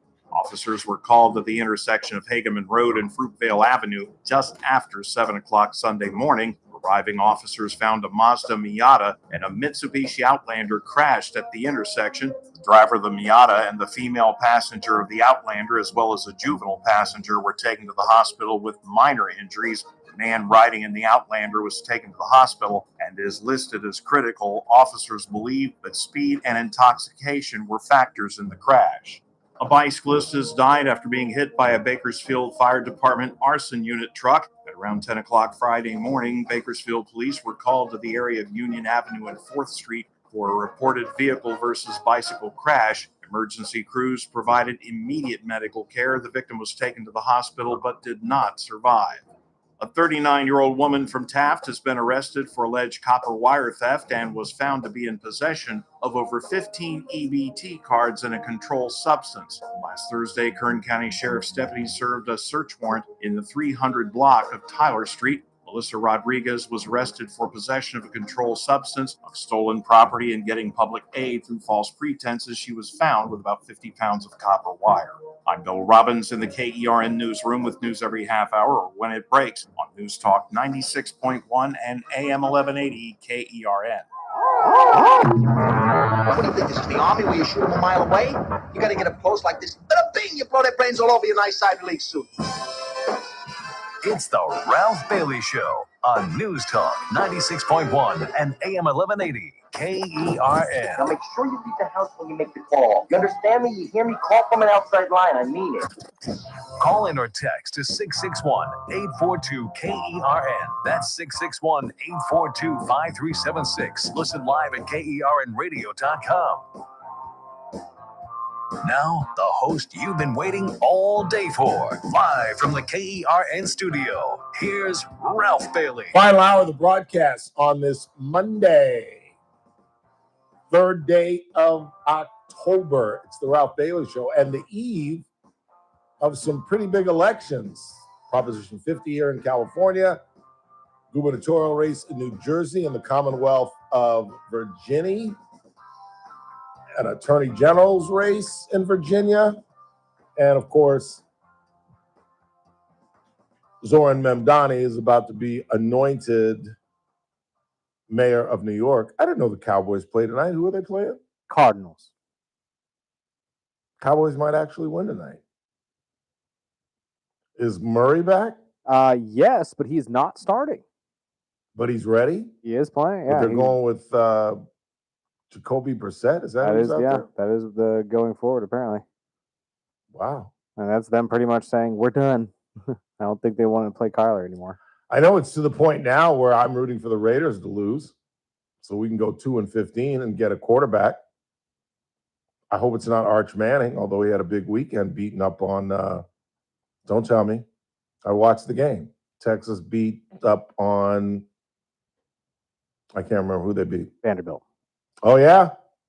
And our boy got it wrong, and I had it wrong. I thought Vandy was going to kill him. I really did. But he had a nice day. They almost came back and won at the end there, though. Yeah, and I didn't like how did you see him throw 2 Hail Marys out of the damn end zone? Yeah. Like, dude, you can't keep it within the field. I just don't think he's as talented as people think. I he haven't had a seen a lot couple of them. blunders, but when did his uncle's not? You know what I mean? Like, they messed up every so often. Yeah. And the other thing that I saw sports-wise, and I'll get to Scott Galloway, is Cody Bellinger is a free agent. But he's gonna want a long-term gargantuan contract that we're not gonna give him $60 million for 3 years. We're not gonna give him, what is that, $180 million for 3 years. We're not.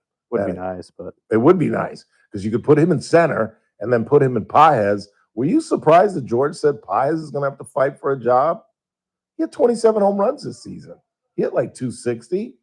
You know, Dave Winfield had a bad World Series. A lot of guys have bad World Series. There's not many Derek Jeters who literally in his career hit higher. His lifetime average, I think, is like 304, Derek Jeter. His lifetime average in World Series is like 320. You know what I mean? Those guys come around every generation. A lot of big league stars have horrible World Series. We talked about Teddy Ballgame, hit like 250 in the one World Series. Said it's the biggest disappointment in his career.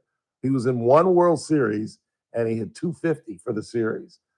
Like I said, Dave Winfield, when he was with the Yankees, stunk it up. We know because he played against us. He stunk it up in the World Series. But we'll see what happens.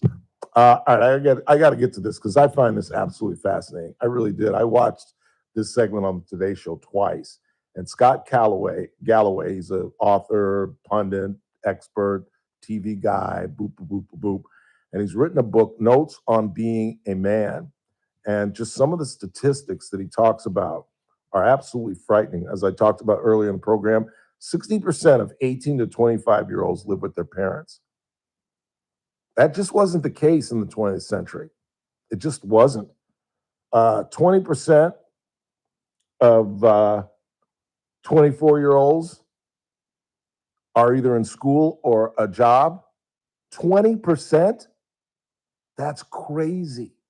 Colleges have now flipped. When I was growing up, it was 60-40 men. Now it's 66, whatever the remaining, what is that, 34 women, men? 66-34 women. And like I talked about earlier with Kathy, a man will go out with a homeless person if she's a solid 10.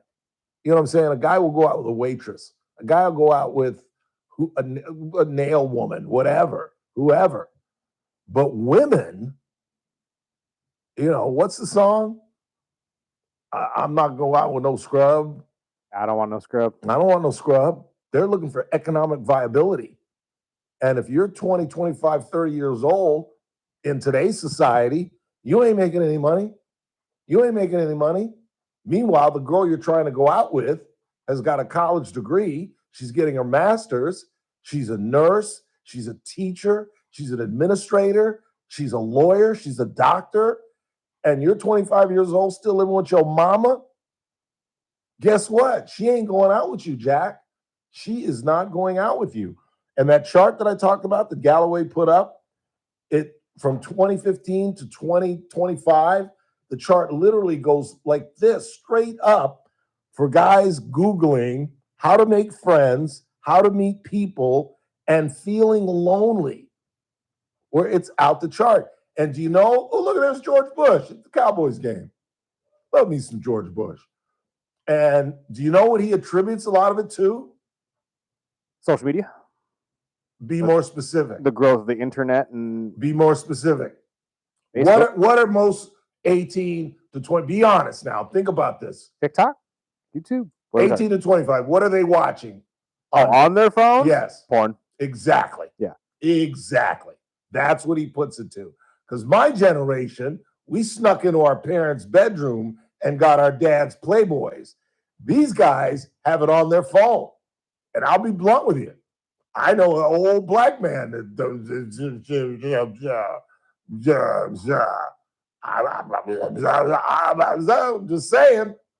just saying.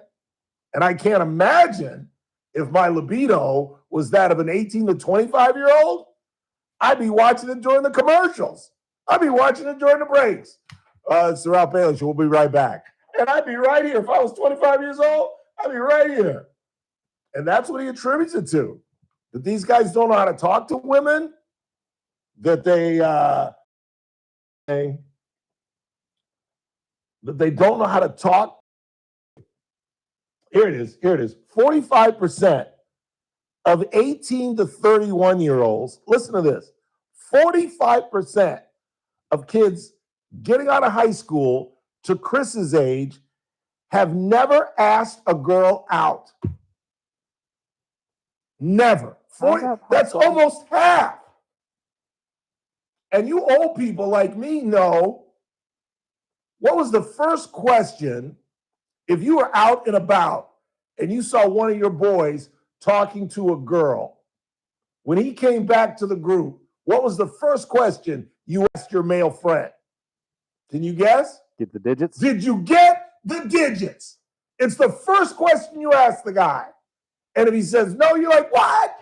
How you gonna go? What? You were talking to this girl? You didn't get the digits? Because these guys, we would talk to girls. We would ask them out. You can't score if you don't shoot. You can't get a base hit if you're not going to swing.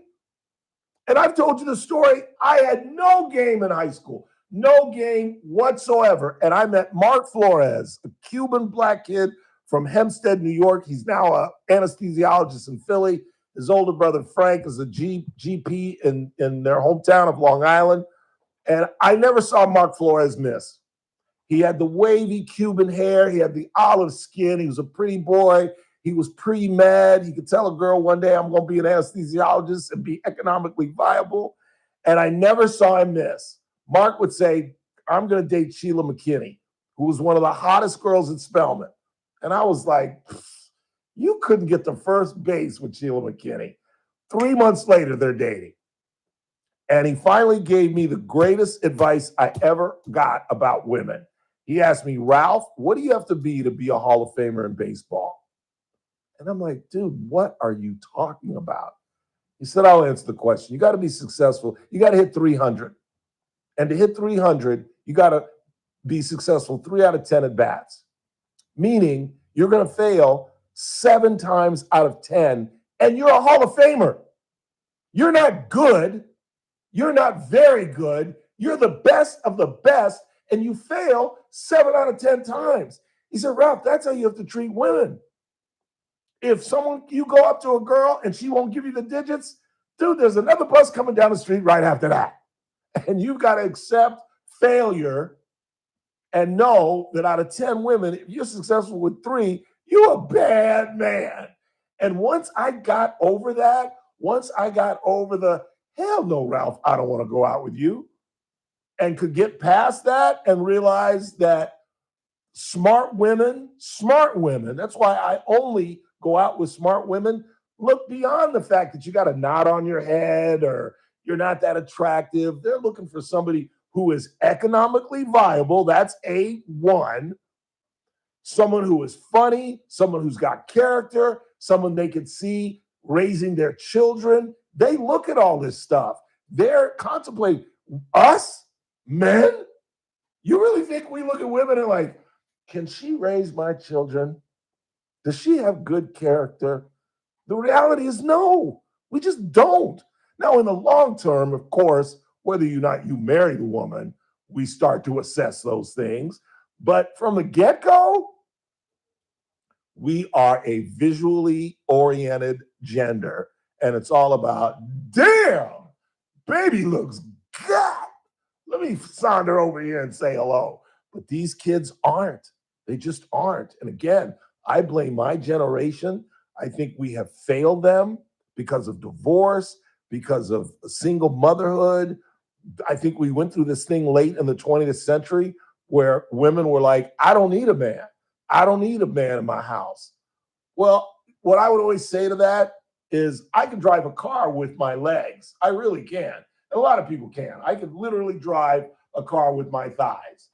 But it's really not a good idea. You know what I'm saying? And yes, ladies, you can raise your son without a man, but it's really not a good idea. There's got to be that guy that gets up every day and goes to work. There's got to be that guy who grabs that kid by the lapel and says, you don't talk to women like that. What's the matter with you? You don't put your hands on women. What's the matter with you? It just is different for a man coming from a man than it does from his mother. And a lot of it is just the man is not there. And they may be even well-intended. But the reality is, if you go to court with your wife, the reality is she's more likely to win custody more often than the male is. That's just the reality of it. And when you're a dad and you're seeing your kids on the weekend, man, that is tough. Why? Why is that so tough? Because you see them so little, you don't want to be the bad guy. When you see your kids on the weekends, you don't want to be like, did you do your homework? Did you do this? No, you want to take them to Baskin Robbins. You want to take them to Disneyland. You want to be that dad because your time is so limited. But are you doing the things like teaching him how to tie a tie? Are you teaching him how to change a tire? Are you teaching him how to take care of his vehicle? Are you teaching him how to deal with a woman and how not to deal with a woman? And it ain't happening. And these kids are floundering. They're not going to college. And Callaway puts forward this porn thing that's tying it to college because he's saying, and I think there's some truth to this, that a lot of reasons the guys go to college It's to meet women. It's to meet the love of your life. Suppose that's what I thought.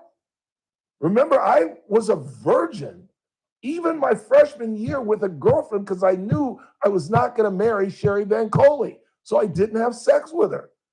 As crazy as that sounds, that was 18-year-old Catholic Ralph. And the only reason, and maybe I'm rationalizing it at 18, 19, the only reason I slept with Rhonda Killens and lost my virginity is because I was convinced in my heart as a stupid 18, 19-year-old that I was going to marry this woman. I absolutely thought I was going to marry this woman. But now these guys don't know how to talk to girls. They're on their phone watching porn, and they're not going to college, and they're living with their parents. And we know they're a part of a horrible, horrible American trend, and that is mass shootings, where they're 25, 26 years old, they're lonely. What was it? 15% of 18 to 25-year-olds say they have more than one friend. I mean, that they have more than one friend. In other words, the other, 85% claim they don't have friends. They don't even have friends, male friends. These guys are lonely. They're desperate. Like I said, that chart from 15 to 25 goes straight up. Like we'd like to see the stock market of men that are searching on Google how to make friends, how to meet people, and the fact that they feel lonely. I'm like, wow, I feel like that in my 60s, but damn, I've led a wonderful life of meeting a lot of really good women. I can't imagine feeling like that at 18, 25, 30 years old when I was having a pretty doggone good time. I don't know. I'm frightened for our future of our young men. I really, really am. And I'm going to read this book, Notes on Being a Man, and come back and talk more about this because I find it absolutely fascinating. We're witnessing it. We're absolutely witnessing it. These guys that are just, like we talked about earlier, economically, it's difficult for them just to have a one-bedroom apartment where you got to come up with, in this town, minimum 12, maybe $1,300, which means you've got to come up with almost $3,000. When we just talked about the stats, that was like 45% of the American public can't come up with $1,000.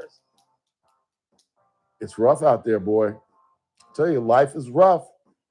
And I'm not sure we've prepared these guys for just how rough life can be. Quick timeout. We'll check the board. We'll get to the bottom of the hour. The Abigail Zwermer trial continues. The defense has rested. And I'll break down what they're depending their whole case on. It's a $40 million civil suit that Ebony Parker, the assistant principal, absolutely ignored all warnings that a 6-year-old had a gun on campus. We'll talk about that, wrap this thing up. Tomorrow's a Tuesday. Teresa Goldner will be with us. And we might just sneak in the Dodger historian now that we've done all the analysis and we can let him glow about his employers. Couldn't have George on today. I mean, Mark Langell on today because, he's probably in the parade. I was he's probably not even available today. Yeah, he probably wasn't. Quick timeout. Coming right back. It's TRBS on a Monday right here on News Talk 96.1 AM 1180 KRN, streaming live at kernradio.com. News Talk 96.1 and AM 1180 KERN. Start your day right. First Look with Scott Cox, 6 to 9 a.m. On the Tuesday edition of the First Look program, we'll review my application to be the next chief of the Bakersfield Police Department. Talk water with the best in the business. That's Lois Henry from sjvwater.org. And we'll back all of that up with state-of-the-art news, traffic, and weather. 6 to 9 a.m. right here at News Talk 96.1. And streaming live on the World Wide Web at kernradio.com. First Look with Scott Cox, 6 to 9 a.m. News Talk 96.1 and AM 1180 KERN. Are you looking for a hospital that truly cares for your health and well-being? At Good Samaritan Hospital, they provide high-quality medical detox, psychiatric services, and medical and surgical care. They accept most insurances, including Medi-Cal, Medicare, and Kern Family. They offer Kern County's longest-standing inpatient detox program with dual diagnosis that combines medical care and withdrawal management all under one roof. Learn more at GoodSamaritanHospital.com or call 661-215-7500. Good Samaritan Hospital. They care for their community. Meet Paul Sheldon's client, Norma Diaz, owner of La Rosa Fruit Bars and Ice Cream. Hi, I'm Norma Diaz from La Rosa Fruit Bars and Ice Cream, and I'm a client and friend of Paul Sheldon. I've known Paul for many, many years, and my parents happened to be his first clients. So, of course, I called Paul and immediately felt this peace come over me, knowing that I didn't have to freak out about making a big decision. His knowledge about Medicare and your health insurance needs are beyond compare, and I was taken care of immediately by his wonderful staff. He knew everything that I needed and what I wouldn't need, so I was pretty much in and out of there in record time. If you're getting to that age or you're going to be needing to know about Medicare, then he's the one to call. He will totally help you out and get you pointed in the right direction. You're going to leave there feeling a great accomplishment and no concerns. And even if you have questions later, his staff can help you out. Those feelings are just priceless to me. So call Paul. You'll be glad you did. When Medicare matters, our team has the answers. Team Paul Sheldon. 398-2298. Must qualify for enrollment. Results may vary. Attention! Have you racked up $10,000 or more in credit card debt? Are you barely getting by making minimum payments? With credit card debt reaching all-time highs, National Debt Relief is notifying consumers about significant debt relief options currently being made available to help those with overwhelming credit card debt. These options may reduce a large portion of credit card debt for those who qualify. You don't need to declare bankruptcy or take out a consolidation loan, and you may only have to pay back a fraction of what you owe, even if you have. Yes. Watching it? No, I'm not watching. I haven't been paying attention. I think they were like on the 10-yard line, and Arizona got to stop. I'm assuming so because it looks like George Pickens is upset. Qualify for? Call 800-399-7272. 800-399-7272. Again, that's 800-399-7272. You've got your whole life ahead of you, so choose a Medicare plan you can count on. And that's what you get with a Medicare Advantage plan from United Healthcare. With more than 45 years experience serving its members, United Healthcare has plans with low monthly premiums that fit your life today and as your needs change tomorrow. The Medicare annual enrollment period ends December 7th, so go to uhc.com/Medicare today. United Healthcare Medicare plans. It's Medicare coverage California can count on. You're listening to The Ralph Bailey Show. Catch me weekday morning 6 to 9 a.m. on First Look with Scott Cox, News Talk 96.1 at AM 1180 KERN.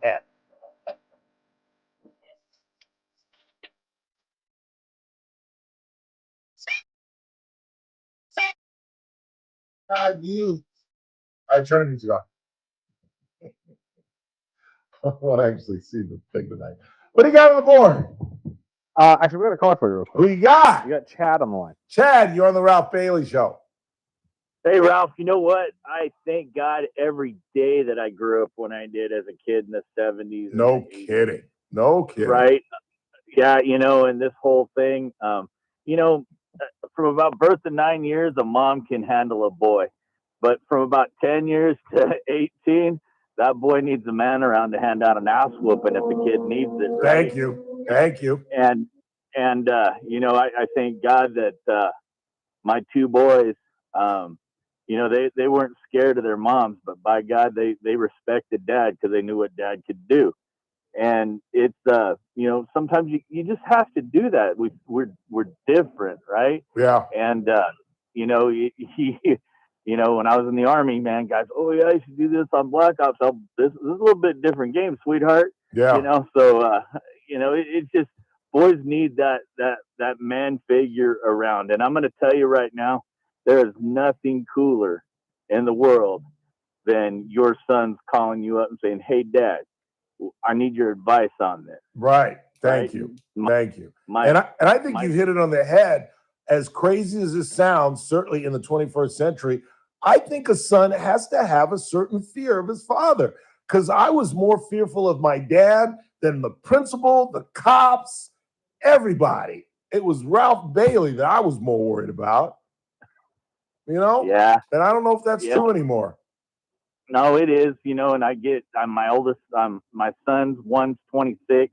He's off in the Navy doing his thing. And dude, my 17-year-old kid's in Boston right now playing minor league hockey. Nice. He's still calling me and asking me for advice. So Yeah, that's pretty cool. That's pretty cool. That's when you know you've been a successful dad, when they return and they need your advice and they just want to talk to you about something. That really is. All right, Chad. Thanks for the call, man. Appreciate it. Thanks, Blake. And just about every parent I ask in the 21st century, do you whoop your children or do you spank your children? Almost to a person, they say no. And then I'll turn around the question. I'll say, were you spanked? Were you whooped? And to a person, they'll say, damn right. And I'm like, well, you turned out okay. Why would you not copy what your parents did? I don't get that. And believe me, it's not across the board. Because some children don't need a whooping. Some children can be intimidated by a look, but some kids are just knotheads that need a little patting on the butt every now and again.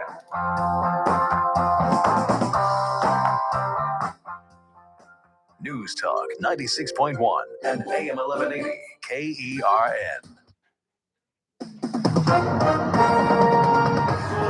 With SRN News, I'm Keith Peters in Washington. The Trump administration says it will partially fund the SNAP food aid program in November after 2 federal judges required the payments to continue. That means grocery aid will resume for 1 in 8 Americans, though it's been delayed for millions already, and the amount beneficiaries receive will be reduced. New York City's mayoral candidates are making a final push to get voters to the polls as the race to lead America's biggest city nears its finale. Ahead of Election Day on Tuesday, Democratic nominee Zohran Mamdani, former Governor Andrew Cuomo, and Republican Curtis Sliwa have all spent the race's final stretch frenetically campaigning across the city's 5 boroughs. On Wall Street, the Dow down by 226 points. More details at srnnews.com. News Talk 96.1 and AM 1180 KERN. From the KERN Newsroom, your live and local news update on News Talk 96.1 and AM 1180 KERN.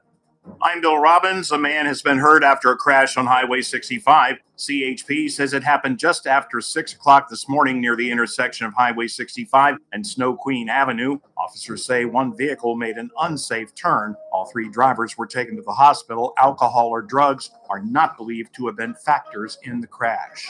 A bicyclist has died after being hit by a Bakersfield Fire Department arson unit truck. At around 10 o'clock Friday morning, Bakersfield police were called to the area of Union Avenue and 4th Street for a reported vehicle versus bicycle crash. Emergency crews provided immediate medical care. The victim was taken to the hospital but did not survive. I'm Bill Robbins in the KERN newsroom with news every half hour or when it breaks on News Talk 96.1 and AM 1180 KERN. Carpet Outlet Plus. Every day is sale day. No one can beat us, no one can touch us. You won't find better prices. Shop and compare, we don't care. Take a look our way and come into Carpet Outlet Plus. Every day is sale day.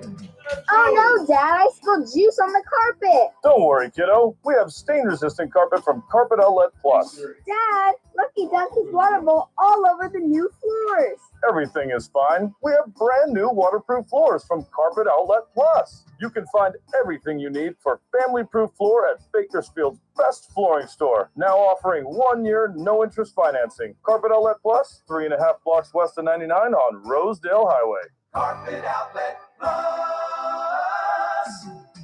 Every day is sale day.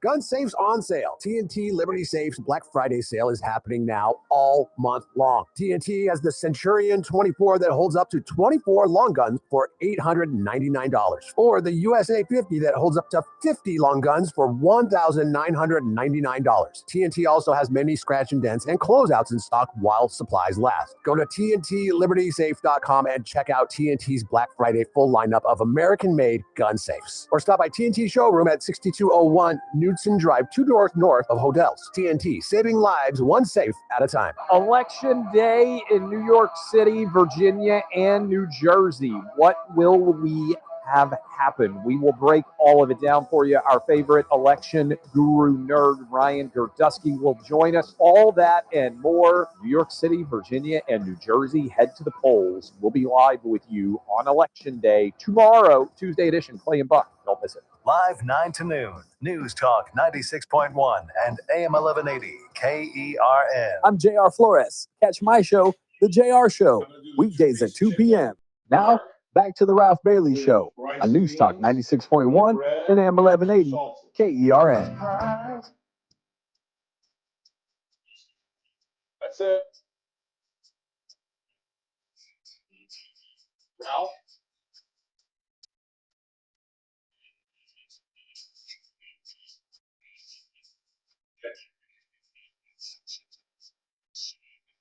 I'm going to 6. Thank you.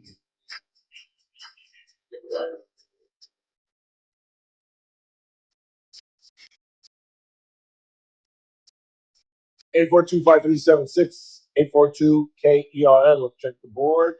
See what you guys are talking about. Did you see the news that Greg Terry is resigning in 2026? We'll talk about this on Thursday with Mike Turnipseed. Do you now know what this means now?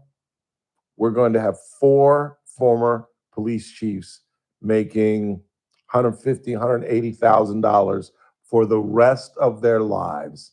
And all of them, Lyle Martin, my good friend Greg Williamson, Bill Rector, and now Greg Terry, are all fairly young men, either in their late 50s or early 60s. So we'll be paying them like $180,000 for the next 20 years. All 4 of them. Thank you, 80s and 90s council members and supervisors who created these pensions for these guys that are just ridiculous. Why would, I mean, you got grown-ass men retiring in their 50s. Why not? How do I ever see this as sustainable? How do I see any pension it's not sustainable? It's not. It's absolutely not sustainable. No. That's why I feel sorry for your children and then a lot of people's grandchildren. We'll never Because see it's- Social Security. It's you damn right you won't. Ain't never gonna happen. But I'm paying for yours, so thanks. Yes, you are. I appreciate it because I'm checking in about 10 minutes. I didn't mean you, but you know what I mean. Me, I don't shoot. I could be getting it right now if I wanted to. Abigail Zwermer trial is now almost concluded. Her $40 million civil suit against the Richmond Elementary School, and Ebony Parker, the assistant principal who ignored all warnings that went on. They all testified, the teachers testified that they went to this woman and told her that students had seen the gun. And their defense, and they're maintaining this, they're saying that no one could suspect that a 6-year-old would have a weapon on campus. And that even given a report by a fellow 6-year-old could not possibly be reliable. And you know what? If she had said that in 1995, 1985, certainly 1975, that would win the case. You could just say, who in the world would think a 6-year-old would have a gun? But in 2025, really?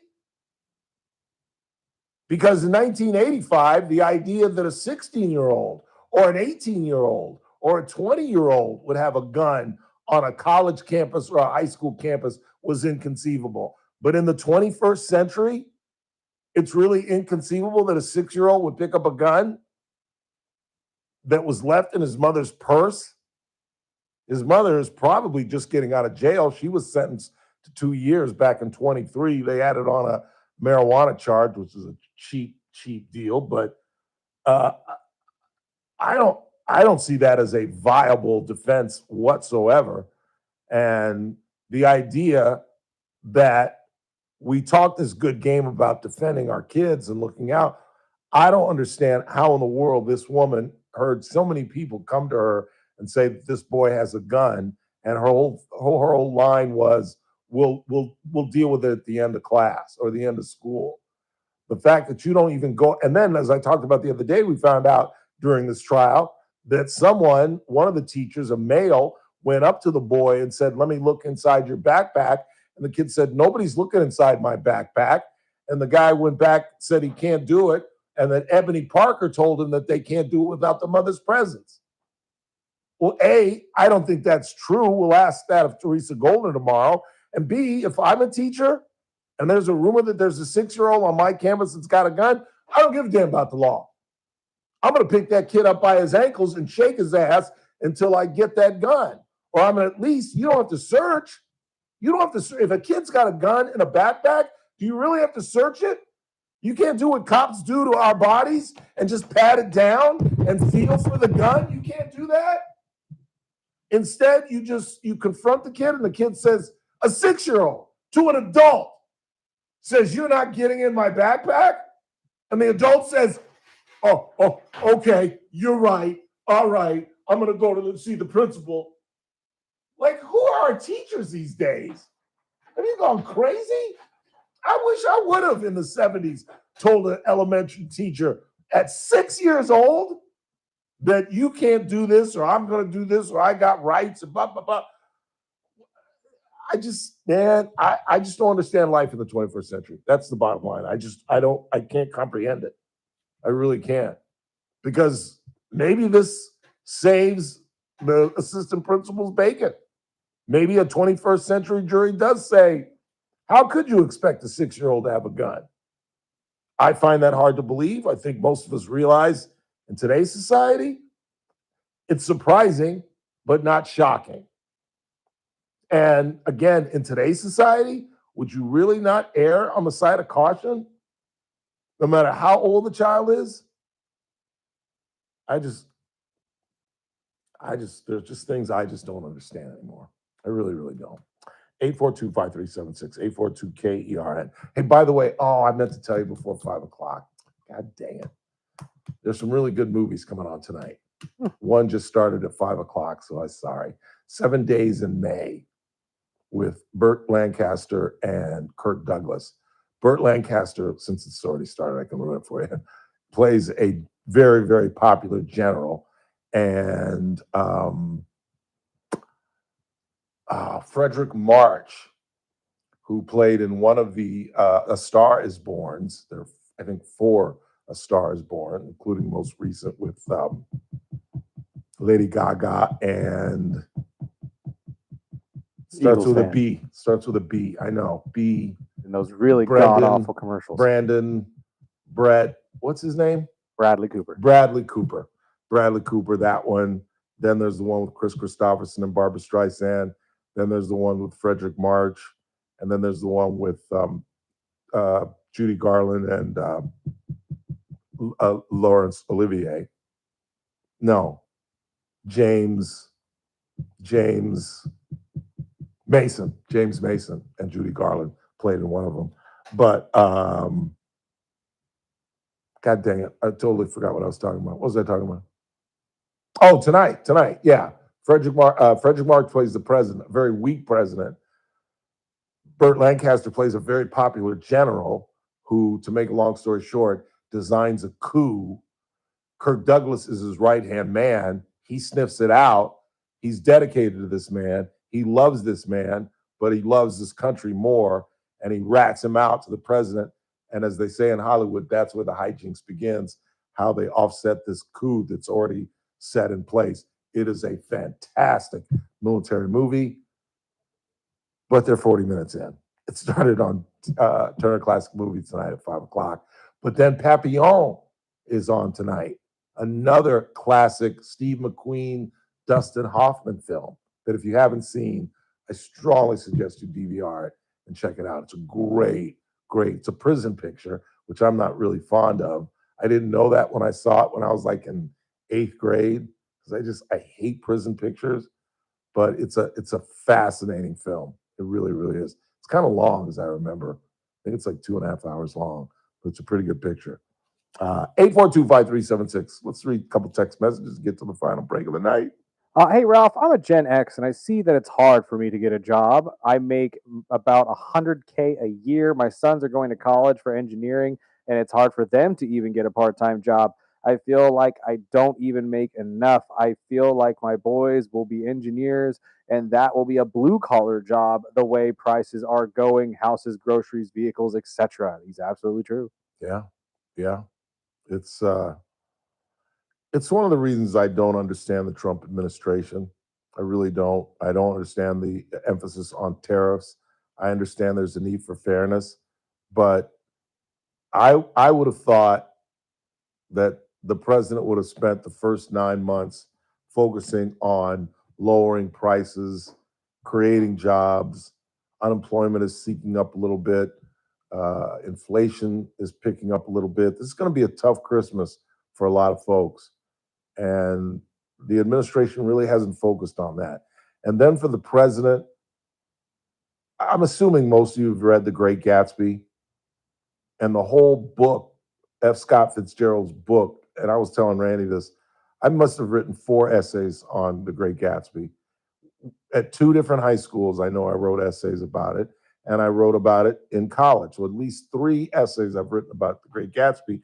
And it's all about money and waste and rich people making stupid decisions because they have money and basically flipping off the poor, and let's not concern ourselves with them. And at a time when the government shut down and SNAP benefits are going away and judges are forcing the president to release money for food stamps, he has a Great Gatsby-like party over the weekend. Just the timing is just confusing to me. Maybe y'all understand it and you can explain it to me. I'm open to suggestions, but why? It's almost like a let them eat cake kind of a thing. Like here I am, because those are members at Mar-a-Lago, and I heard I forget what the numbers are, but the numbers are astronomical. I think it's like $1 million a year to be a member there, or something crazy like that. I mean, that's bigger than Riviera numbers. The timing is crazy. And how this shutdown is going to end, like I said, I believe now that we're going to get past tomorrow's elections that the Democrats will be more open to the CR and then negotiate, because open enrollment is literally underway for some folks. I know for us it starts in about a month. So open enrollment and the Affordable Care Act tax credits have already expired. And now, if they're not taken care of by December 15th, those people are never going to get it for the year 2026. And a lot of those folks depend on it. And again, like I talked about, there are some problems. Kathy alluded to it.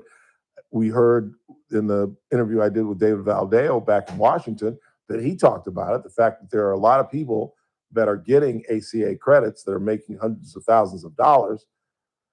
Yeah, it needs to be fine-tuned, but as Nora O'Donnell pointed out when Donald Trump last night bagged on Obamacare or ACA, whatever you want to call it, to this day, since 2016, since he was first elected, the Republicans haven't come up with an alternative.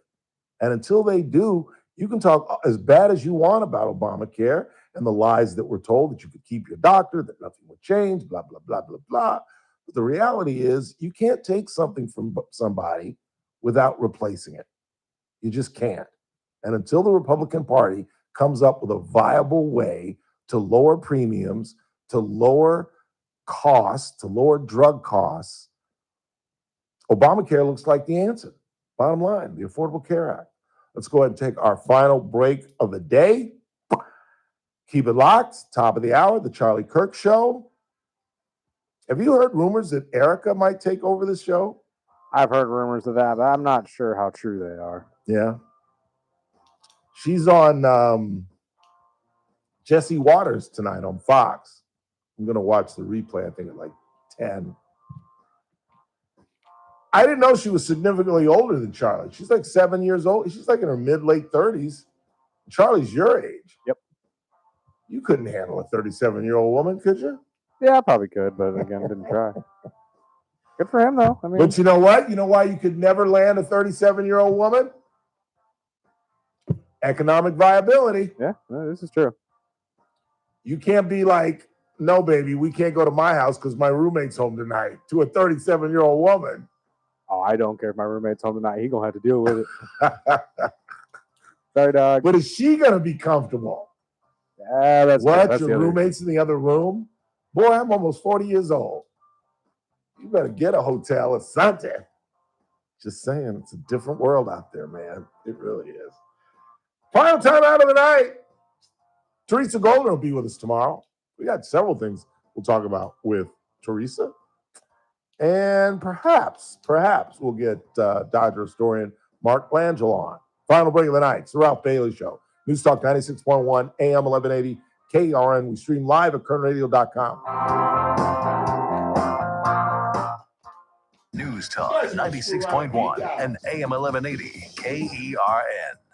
On the next Armstrong and Getty show, maybe it was Bill Gates coming out as a green energy realist, but country after country around the world is saying, yeah, we're not doing that anymore. The latest artificial intelligence tragedy story, an AI bot.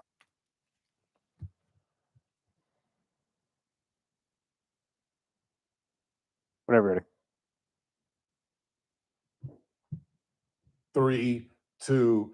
Not only do I think it's the greatest World Series, beating the 75 series where Carlton Fisk was yelling, go fair, but I think it was the greatest Game 7. And I think Yoshinobu Yamamoto's 3 wins in World Series is the greatest World Series performance ever. 3, 2. It's that man again. Look what's coming up on the Tuesday, TRBS. Well, it's election day, not only here in California, a special election, but in the Commonwealth of Virginia, gubernatorial race there, and New Jersey, and of course, Mamdani in New York. All that, plus our former federal magistrate, Judge Teresa Goldner. All that and me at 3. TRBS, News Talk 96.1, AM 1180, KERN. I'll see you at 3.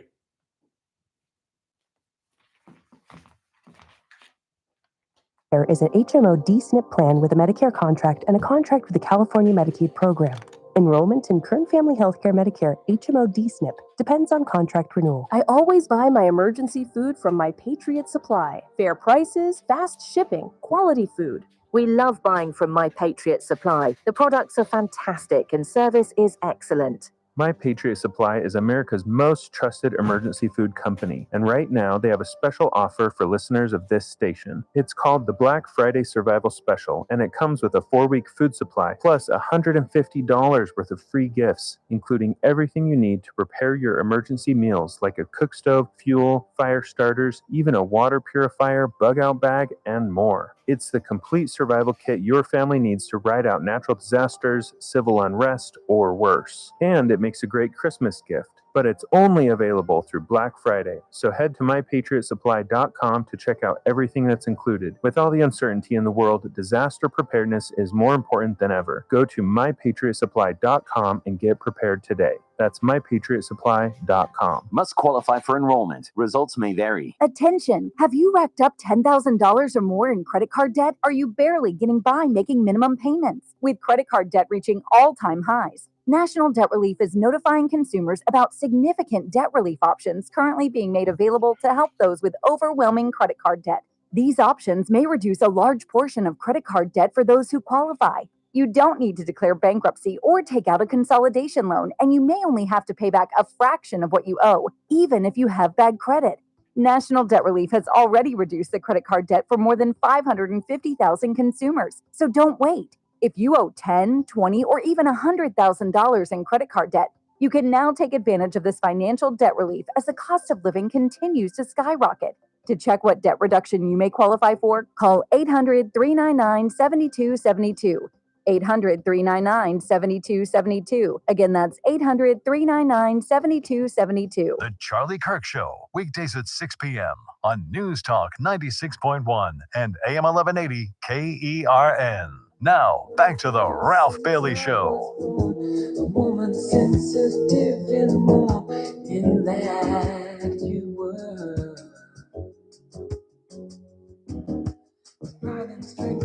Love this song. 842-5376, 842-KERN. The Cardinals are taking it to the Cowboys. They're about to score and take a 10-0 lead with about full second quarter left, though. A lot of football left, but Dak has already thrown a pick. We're not even at halftime. Let's clear the board and get Sam Hill out of here in the dark. Isn't this horrible? Burdick loves this. I can't stand it. Going home in the dark, and that means my PG&E bill is going to go up. I don't know how all my neighbors, it just irritates me to no end. Like I said, I know this is not entertaining. I'm just rambling, but I have my bedroom light on, my television. You think my phone charger takes up a lot of electricity? Probably not as much as you think, but Because I have that plugged in all night long. Anything really can, drain your energy bill, I suppose. And I'll walk home tonight and walk in, and I'll see the little 27-year-old lives upstairs with her bathroom light on, her living room light on, and her bedroom light on. And then all my neighbors, they'll have like all their lights on in all their rooms. And I have literally one light on. I'm in my bedroom with the bedroom light on and the TV on, and my electricity bill is like $250 a month. And I'm thinking, well, what is theirs? She's got 3 lights on. Doesn't hers have to be like 4 bills, $350? If mine is $250 and I live in my bedroom, I watched a couple of the World Series games on the 65, but I never have 2. I can't remember the last time I had 2 lights on in my house at the same time. I know this is, I don't know. Anyway, what do you got? The Dodgers chartered 5 United Airlines planes for the players, coaching staff, and families. Yeah, Big Dog sent me the thing about the Chargers as well.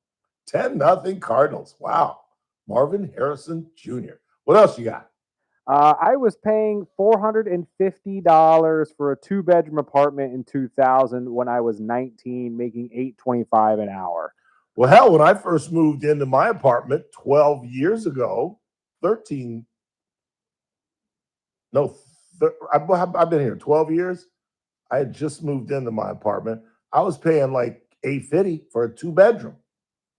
And he's raised it, 3 times, maybe 4 times? Wait, that mathematically, what else were you paying for? Because if you're paying $450 for rent on $8.25 an hour, like that means your checks were maybe $300. Who are you talking about? This guy? Yes. Well, I didn't really pay attention to what he said. So he was saying that he paid for a 2-bedroom apartment in 2000 for $450 a month, getting $8.25 an hour. That I find hard to believe. Getting $8.25 an hour would mean if you worked 40 hours a week, you're getting maybe $300. So he's making $1,200 a month? Because $8.25 times 40 is $330. So he's making $1,200 minus taxes. I don't know exactly how much you were taking out of your check, but that's hard to do. Yeah. So there's some math ain't math in there. Yeah, people's memories. We get a little romantic about, but I know for a fact I was paying like $850 when I first moved in, and he's raised the rent only 4 times in 12 years, right? Which I think is really I think cool. Isn't there a law or something that they can't? 10%. Is it? You can raise it 10% a year. A year? Okay, that makes sense. Yeah. What else you got?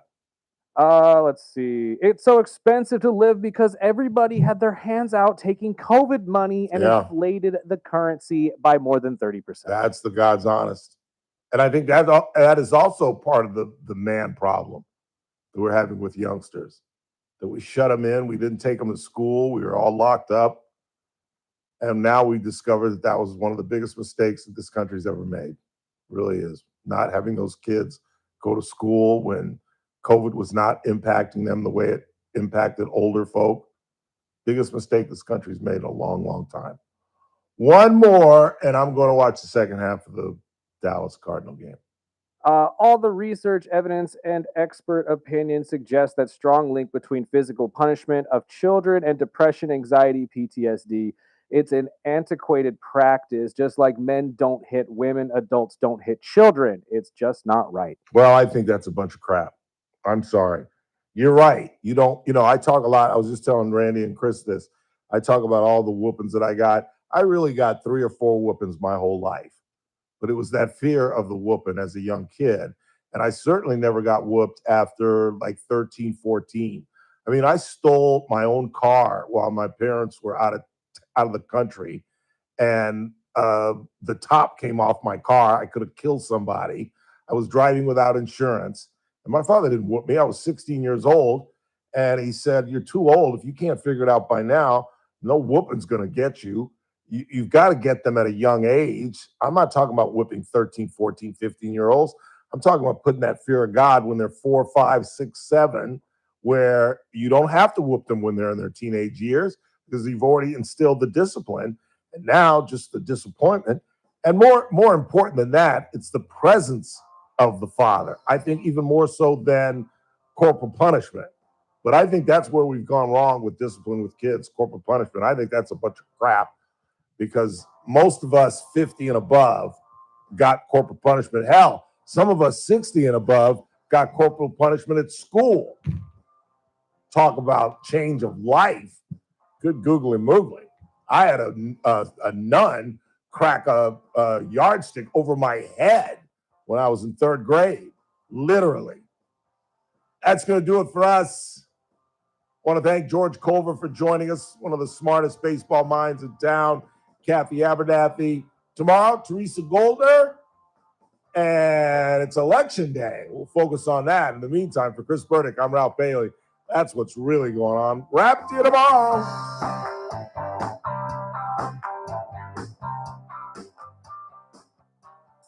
This is AM 1180 KERN Green Acres. This is 96.1 FM Bakersfield. Online at KERNradio.com. News this hour from Town Hall. I'm Keith Peters in Washington. Some SNAP benefits will continue after 2 legal rulings. 2 federal judges ruled last week that the government was required to keep the program running. But both rulings gave the administration leeway to either pay for the program entirely or partially. The process of loading SNAP cards, which involves steps by state and federal government agencies and vendors, can take up to 2 weeks in some states. The average monthly benefit is usually about $190 per person. That amount will now be reduced. I'm Mr. Dwyer. In Virginia, the stakes are high in Tuesday's election for governor, lieutenant governor, attorney general, and the House of Delegates. But fewer Virginians tend to vote in state elections, and pro-family leaders are urging values voters not to sit this one out.